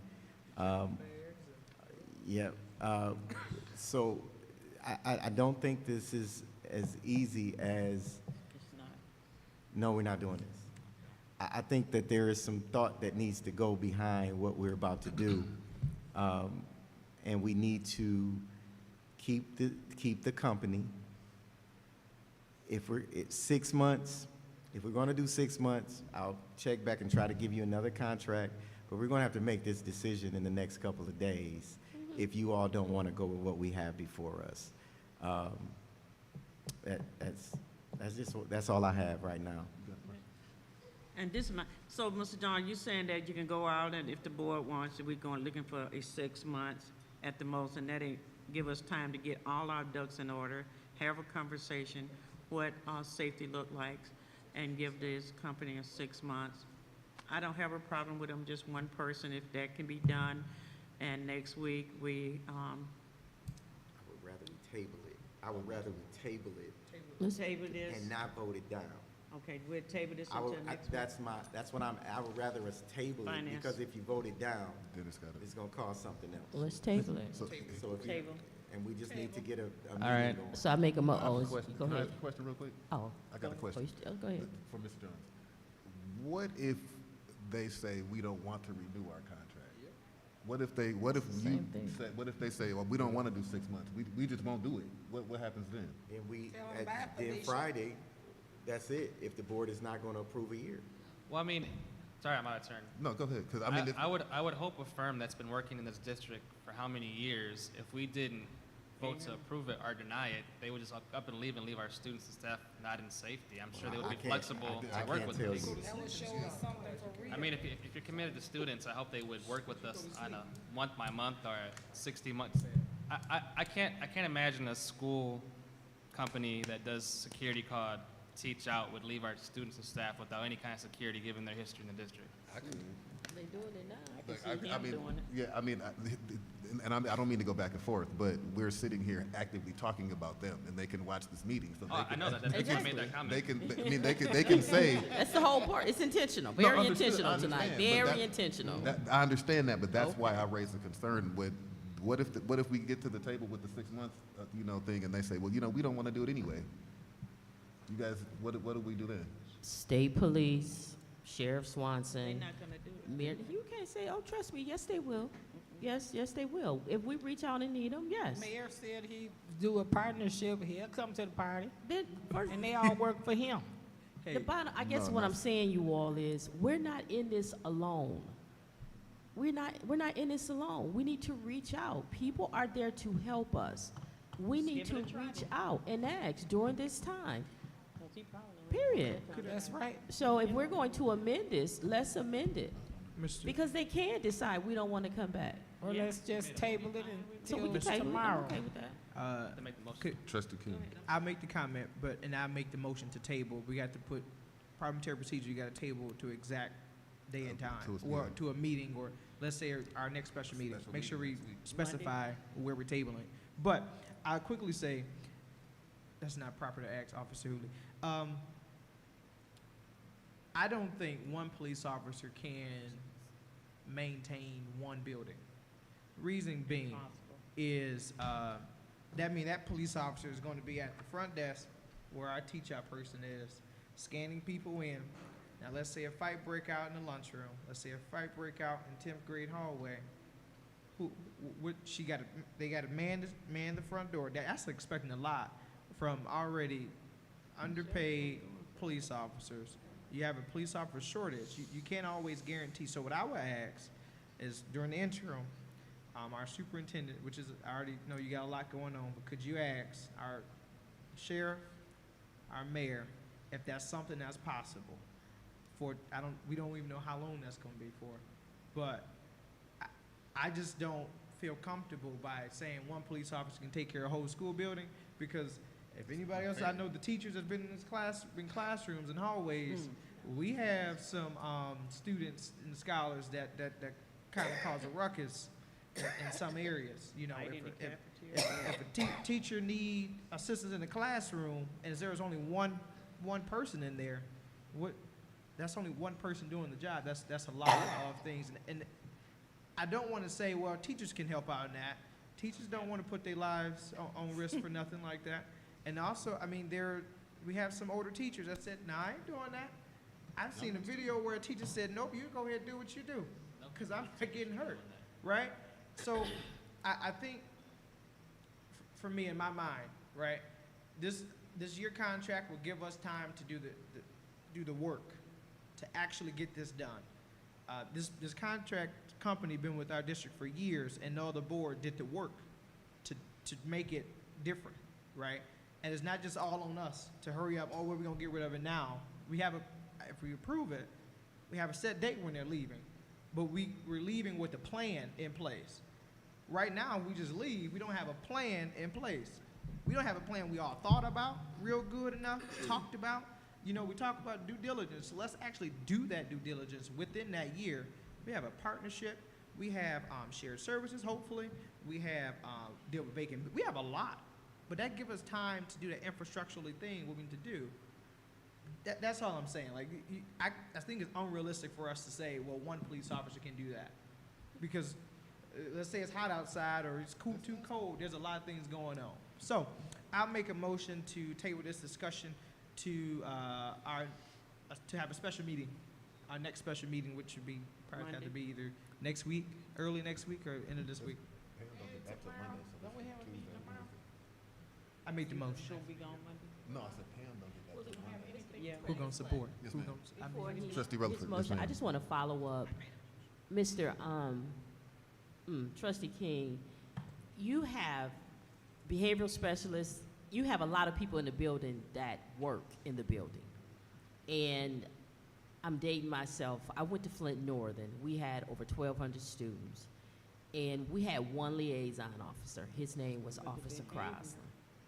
He controlled that entire building. All our kids are not out of control. Officer Hewley is at Southwestern, and everyone pitches in, the principal, the teachers, the assistant principal.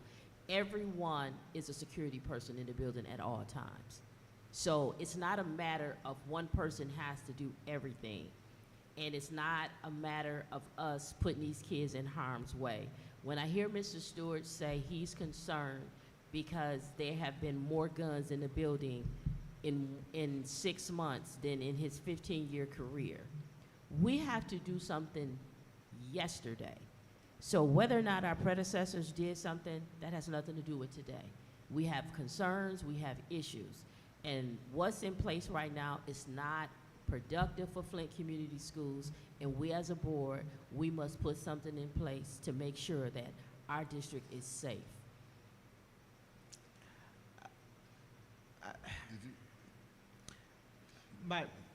My rationale for saying some staff members would not want to get involved in safety things is because you already have that.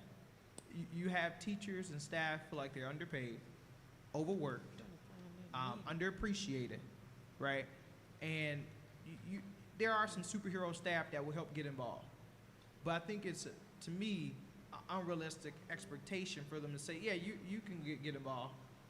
Because now we have students not just bringing, you know, I mean, to be honest with you, to be all due respect, at that point in time, in that time, you didn't always have students bringing guns to school, all kinds of contraband to school. Like, you didn't have nothing that really threatens the safety and the heightened safety issue right now. And to my mind, if I'm You wrong, did, but you were respectful. this generation is not as respectful as we were. That's to my point. Even if we had it, you wouldn't know it, but we had it. They were always strapped, as they would say. Okay, so my rationale was saying, I think it's an unrealistic expectation for our staff to say, I'm gonna put myself in harm's way when a kid cut up.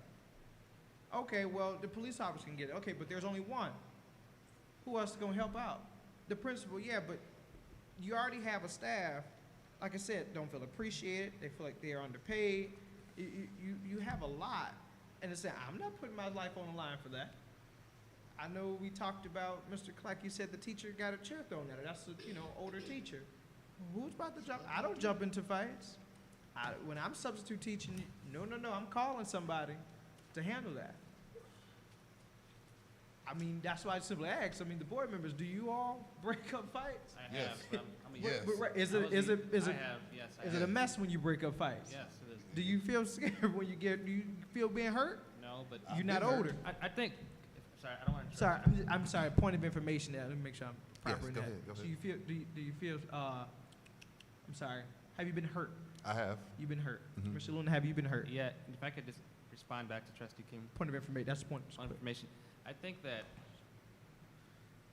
the point you're trying to make is our teachers already do 101 jobs outside their instructional role. That's what I'm hearing though. Yeah, that's all I'm saying, board.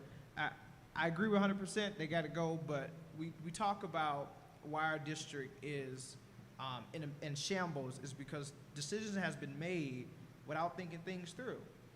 I want us to have the opportunity to think things through and get it right. Because if we don't get it right and we mess up and we can't always depend on our outside officials, we're gonna have a problem because they're always gonna end up back on us. That's what I'm looking at. We give them a deadline, June 30th, 2024, you gone. But Flint schools, before they leave, we have an infrastructure in place. Okay, we know our plan. This is our plan. And we can convey that to the district. That's all I'm saying. That's it. But make sure I make my motion after Mr. Jones. So I make a motion after Mr. Jones. Yeah, so everyone has their reasons of what they want to see happen, right? Community members, board members. Our job is to ensure that when teachers, staff, and scholars walk in the building, there's a safety advocate ensuring that they are going through metal detectors and that they are safe. And we do not like what we have right now. But that does not mean that we abruptly make that decision and by next Friday, all of the paperwork that has to be done, the RFP that needs to be done, having someone at the front door when scholars come in for summer school, all of those things that need to be done that principals have to make sure is done throughout the summer, through when school starts, we just can't. If you all could tell me all those things that safety advocates endorse that they are right now, right, you would understand the work that goes into that. We're gonna have to make all of these changes, and I'm not willing to make that change, in my opinion. Now, if the board makes it, I'm gonna follow the board. But I'm not willing to just make that change without us doing our due diligence and work to ensure that when scholars walk in the door, we have people in place. So I'm totally against us not making sure that we have a plan in place after June 30th. I'm totally against that. We're about to say no because of what we don't like, but we're not saying no with a plan to move forward. That's true. That's all I'm saying. And yes, I can not like something and vote for it because I know the need behind it. And then we work together to come up with a plan to ensure that this doesn't happen to us again. That makes sense. That's all I'm saying. Mr. President, I'm going to vote yes on the resolution to extend the teach-out contract for a year. Now I want to explain the reasons why I'm doing that. Number one, we're a school district and together we're a body or a board. Our number one responsibility is to keep students safe. If students aren't safe, if there's a perception of them not being safe, they can't learn and teachers can't teach. We just evaluated the superintendent, so we have our mark on him now. If his recommendation is to approve this for a year, despite what I think about this organization, the work ethic, the complaints we get probably daily, weekly about their performance, in my conscience, I can't leave a dedicated individual. And let me be clear about that. Not that every individual is dedicated, but the individual that the school district dedicated towards keeping our students and staff safe, in my personal conscience. I've worked in schools in Chicago, Detroit, and Flint. I know the importance of giving the perception of safety in that building, and I just can't vote to not have that person in our schools there. And it's a difficult vote for me, but I think this board should really consider doing this difficult vote, because we all know we've ran to make difficult and nuanced decisions, and this is one of them. I think we've heard enough dialogue about everything under the sun when it comes to this specific organization, but I'm gonna vote yes on it. I would encourage my colleagues to look at it in a very nuanced way. And I will say this, if you vote no against that, I'm not gonna judge you on it, because I believe you're making the best decision in your mind, but I'm gonna vote yes tonight on this. Mr. Chair, can I make a motion to, I'm sorry, did you have, I'm sorry. I'm sorry, Secretary- I'm so sorry. I'm apologize. so Okay. sorry. I got your name right here. I'm sorry, Secretary Perkins. Please don't be Okay, mad. with so much disdain for this company, I thought 6 months would put them on notice. That's a plan. And it would give us time to investigate other companies. That's why I said that. You know, and it's not for them to say whether they are or not. We're the bosses here. That's where I'm at. They have had a track record that's horrible, obviously. So I'm not saying just throw the baby out with the bathwater, but what I am saying is that would give us enough time to, you know, investigate other companies. And it will put them on notice. Maybe they'll get better, I don't know. But that was my rationale. Yeah. I'm done. Can I respond? No, I hear everything you said and you've all said tonight. I'm just not sure if we can do that, given the process and all the statutes. I will say this, and I don't care about headlines, because we get bad headlines. Was I out of order? I'm sorry? Was I out of order? I'm sorry. No, we're trying to decide if you made a motion and, Well, I really did, right? But I say I go back because Trustee Relaford had wanted to comment or something. okay. I did make a motion, but I just said, never mind. I did say that. I'll just say this, and I don't care about headlines, because we get bad press all the time in a district and city. And this headline probably will have some truth to it if we do vote this down or don't make a reasonable decision forward to keep our students safe. It'll be something like this. Flint Community Schools votes to not have security in one of the most dangerous cities in the country. And there's some truth to that.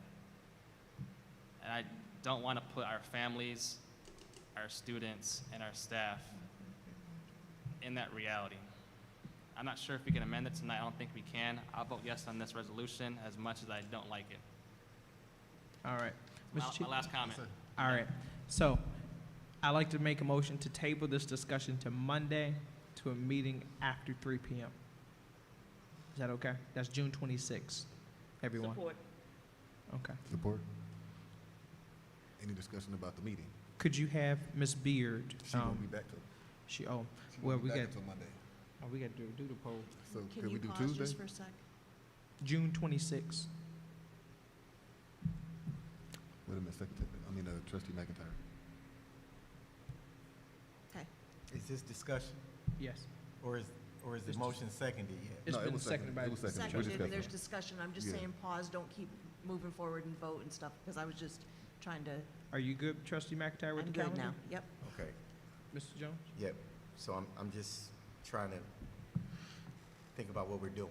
So you're saying we're gonna come together Tuesday, Monday, Monday, June 26th, June 26th, after 3 p.m.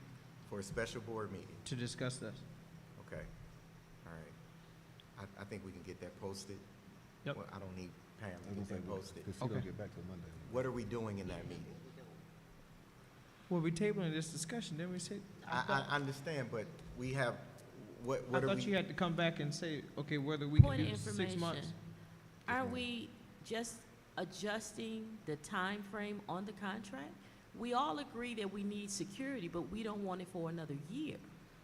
That's what But we he had- were saying, that he amend that to that time frame, not to have security. Right. We don't want a year. Yeah, right, so this will Okay. allow Mr. Jones To time talk to them, right? to do, talking to the Yeah. the mayor, the sheriff, the state, that allows some time to ask those questions for you. So Monday when we come back, I And know it's a teach lot out on you, in Mr. 6 Jones, months. to come Or back month to month. and say, hey, this is what I got. Mr. President, Treasurer Luna. you done? That's what I'm saying. Yeah, I like that because that gives the superintendent Thursday, Friday. I know it's the weekend coming in too, but it gives them a few days to first go to teach out and say, hey, this board's probably not going to approve this one-year extension. Can you come to us and we adjust this to make it a month by month, a 3-month, a 6-month? Because if you vote it down, I fear we're going to have no plan and no people in place to keep our students safe, even though we know this firm isn't best at doing that. I think these next couple of days, it'll give the superintendent some work to do, but I think that's a responsible thing. So I'll vote in favor of this tabling till Monday to a special meeting after 3 p.m. Any more discussion? Mr. Chair. Yes, sir. With the absence of our assistant, can we agree to a time frame and discussion time? So I say after 3 p.m. We never had a concrete time frame to meet on Monday. If we all can agree to Monday, but what time? So we have to do a doodle poll now and then wait till tomorrow. Let's do 3 or 4 that. is fine with me. 3 or 4 is fine with you? What time? 5:30? 5:30 for I could do trustee? 5:30. 5:30, trustee Mellon? Okay, let me check my calendar. Let me see, I'm seeing everybody else. Wait, sorry. I coach football on Monday. Check. That give you enough time, Mr. Jones? I may not Do be it, here. yeah, Mr. Jones, do it give you enough time? Or do you need Well, Tuesday? We make Just decisions answer for those you. questions. I mean, I'm just going, I'll reach out to the city of Flint. The state. And teach out. My question to the city of Flint is, we have 26 advocates. So we're asking the city of Flint to support with You're not- 26. No, that ain't what we asked you. We said reach out to the state police, all surrounding local authority, and to the county sheriff and the city of Flint to see if they can assist us in the event that Teach Out walks away. Oh, that makes sense. I'm sorry. That makes sense to me. They go, I don't know. I don't know. Let's ask them. They'll tell us. They're our partners. We need them. Hello, Some world. folks don't have good partnership. Well, we gonna mend some fences. We need help, Mr. Jones. What I will do is make sure I reach out to Teach Out to see what we can do with a Yes. different type of contract. Yes, shorten Okay. it up, yes. All right. If we can do that, and could you email us, I'm sorry, Mr. Chair, through you, could you just email us and say yes or no? Like, hey, this is okay or no? Yeah, sure. Like ASAP, so we can know where we're going. So Mr. we have to call people to get help. And Mr. President, it may be helpful, Mr. Jones, if, when you reach out to Teach Out, if they can give us a money amount to what, like, okay, you have option A, right? Here's a month by month. Each month costs X amount. Here's a 3-month. Here's a 6-month. So we have an option, a menu of options to select from. That would be helpful. I think it'd be helpful when we make the motion, because if you just say 3 months and there's no dollar amount tied to it, then we're not really making a motion that has any fiscal impact.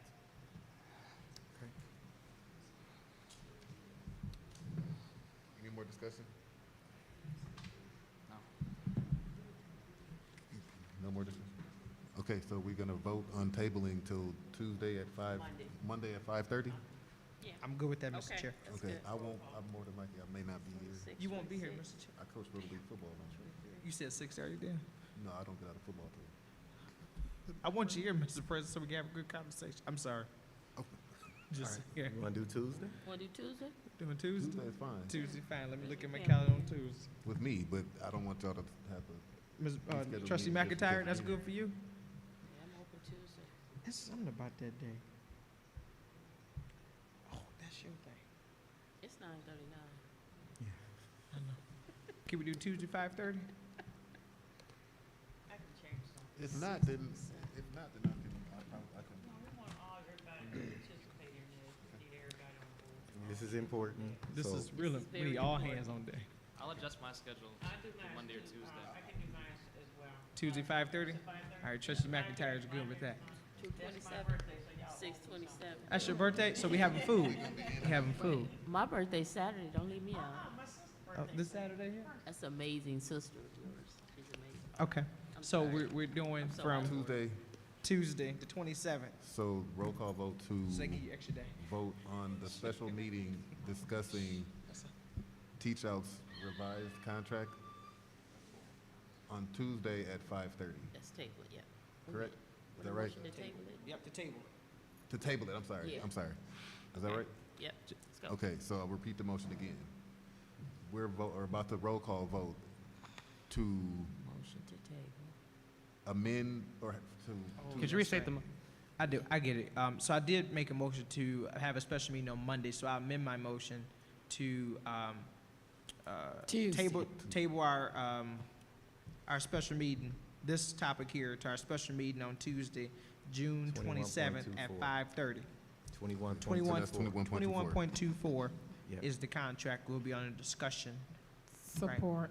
Thank you. Okay, all right, so, We're on the amended motion now. right. Yep. Is there any discussion on this amended motion? Okay, seeing no discussion, we'll conduct a roll call vote. Say yes to approve the motion, the amended motion. Secretary Perkins? Yes. Trustee McIntyre? Yes. Vice President McNeil? Yes. Trustee King? Yes? Trustee Relaford? Yes, Treasurer Luna? yes. Myself, I vote yes, so vote passes 7-0. Point of order. Yes, sir. You have to vote to approve the amended motion now. Right, okay. Okay, sorry. If you want- So, moving forward, we're now to conduct a roll call vote to approve the amended motion about the 5:30 meeting on Tuesday. All right, so, Trustee Perkins, I'm sorry, Secretary Perkins. Yes. Trustee McIntyre, Yes. Vice President McNeil, Yes. Trustee King, Yes? Trustee Relaford, yes. Treasurer Luna, Yes. myself, President Clark, I vote yes, so it passes 7-0. Moving forward, Mr. Jones. Yes, what would be the pleasure of the board for academics? Mr. President. Chair? Oh, yes, sir. Treasurer I make Luna. a motion that, I make a motion that we batch action items 25.10 through 25.15. Support. Okay, any discussion? Oh, but not dis- okay. All right, seeing there's no discussion, let's conduct a roll call vote to batch 25.10 and through 25.15. All right, Secretary Perkins, Yes. Trustee McIntyre, Yes. Vice President McNeil, Yes. Trustee King, Yes. Trustee Relaford, Yes, Treasurer Luna, Yes. myself, President Clark, yes. So action items 25.10 through 25.15 are batched. Okay, so we vote on the approval? Yep. So, the next roll call vote will be to approve action items 25.10 through 25.15. Conduct a roll call vote. Secretary Perkins? yes. Hmm? Do we make a motion to I'm sorry. Mr. Need Chair, a motion and support to approve. I'm I'll sorry. make a motion to approve the batched items. Okay. Support. All right, y'all ready to go. Secretary Perkins. Yes. Okay, Trustee McIntyre, Yes. Vice President McNeil, Yes. Trustee King, Yes? Trustee Relaford, Yes, Treasurer Luna, Yes. myself, President Clark, yes, so it passes 7-0. We have approved all those. So now, okay. Are there any board members who would like to make any remarks? I do. I would Trustee like to make a Rutherford. remark. You guys, I was sent an article about Battle Creek public school teachers to receive an average increase of salary of $10,000. And I can forward this to you all. I read it. Okay, I did already, I'm sorry. Okay, so I think that would be very good for us to look into. Since we have the 1.5 million set aside for master teachers, and if this is something that can incorporate all teachers, I think we should look into it and see how we can best help our teachers to get an increase in their salaries, not just the master teachers, but all teachers. I don't want the non-master teachers to think they're not important to me. You are, but we just want to make sure that the master teachers who took the, who made the concessions are truly shown appreciation, and then we can incorporate everyone else. But when I saw this article, I thought that, I got excited about it, but I don't know the particulars behind it. But since I see the union, well, they were here, and they'll probably watch this, maybe they can give some insight on it. That's all my comments for today. Yeah. Treasurer Luna? I do want to get out of here, so I'll be briefer than what I intended to do, but I'm typically early to these meetings by about 15 to 20 minutes. I actually visited a constituent because she invited me to talk about some stuff she was concerned about. She's a former educator. She's taught at several schools. She's retired from the district. I'll call her doctor because she's a doctor. I don't want to say her name, but there's a document titled Vision for Great Schools in Flint. It's dated April 8th, 2005, and it's a report to the Flint Board of Education for concerned citizens of Flint, and it's facilitated by the Great Schools Initiative, so it's almost 20 years old. And I can copy this and do a PDF and send it to you all, but when you go through it, you know, and it's very extensive, right? It talks about a lot of stuff, aging buildings, declining enrollment, teachers who aren't compensated well enough, and these citizens went through every part of the city, talked to teachers, staff, students, members of the community, and they documented the responses in a very detailed way.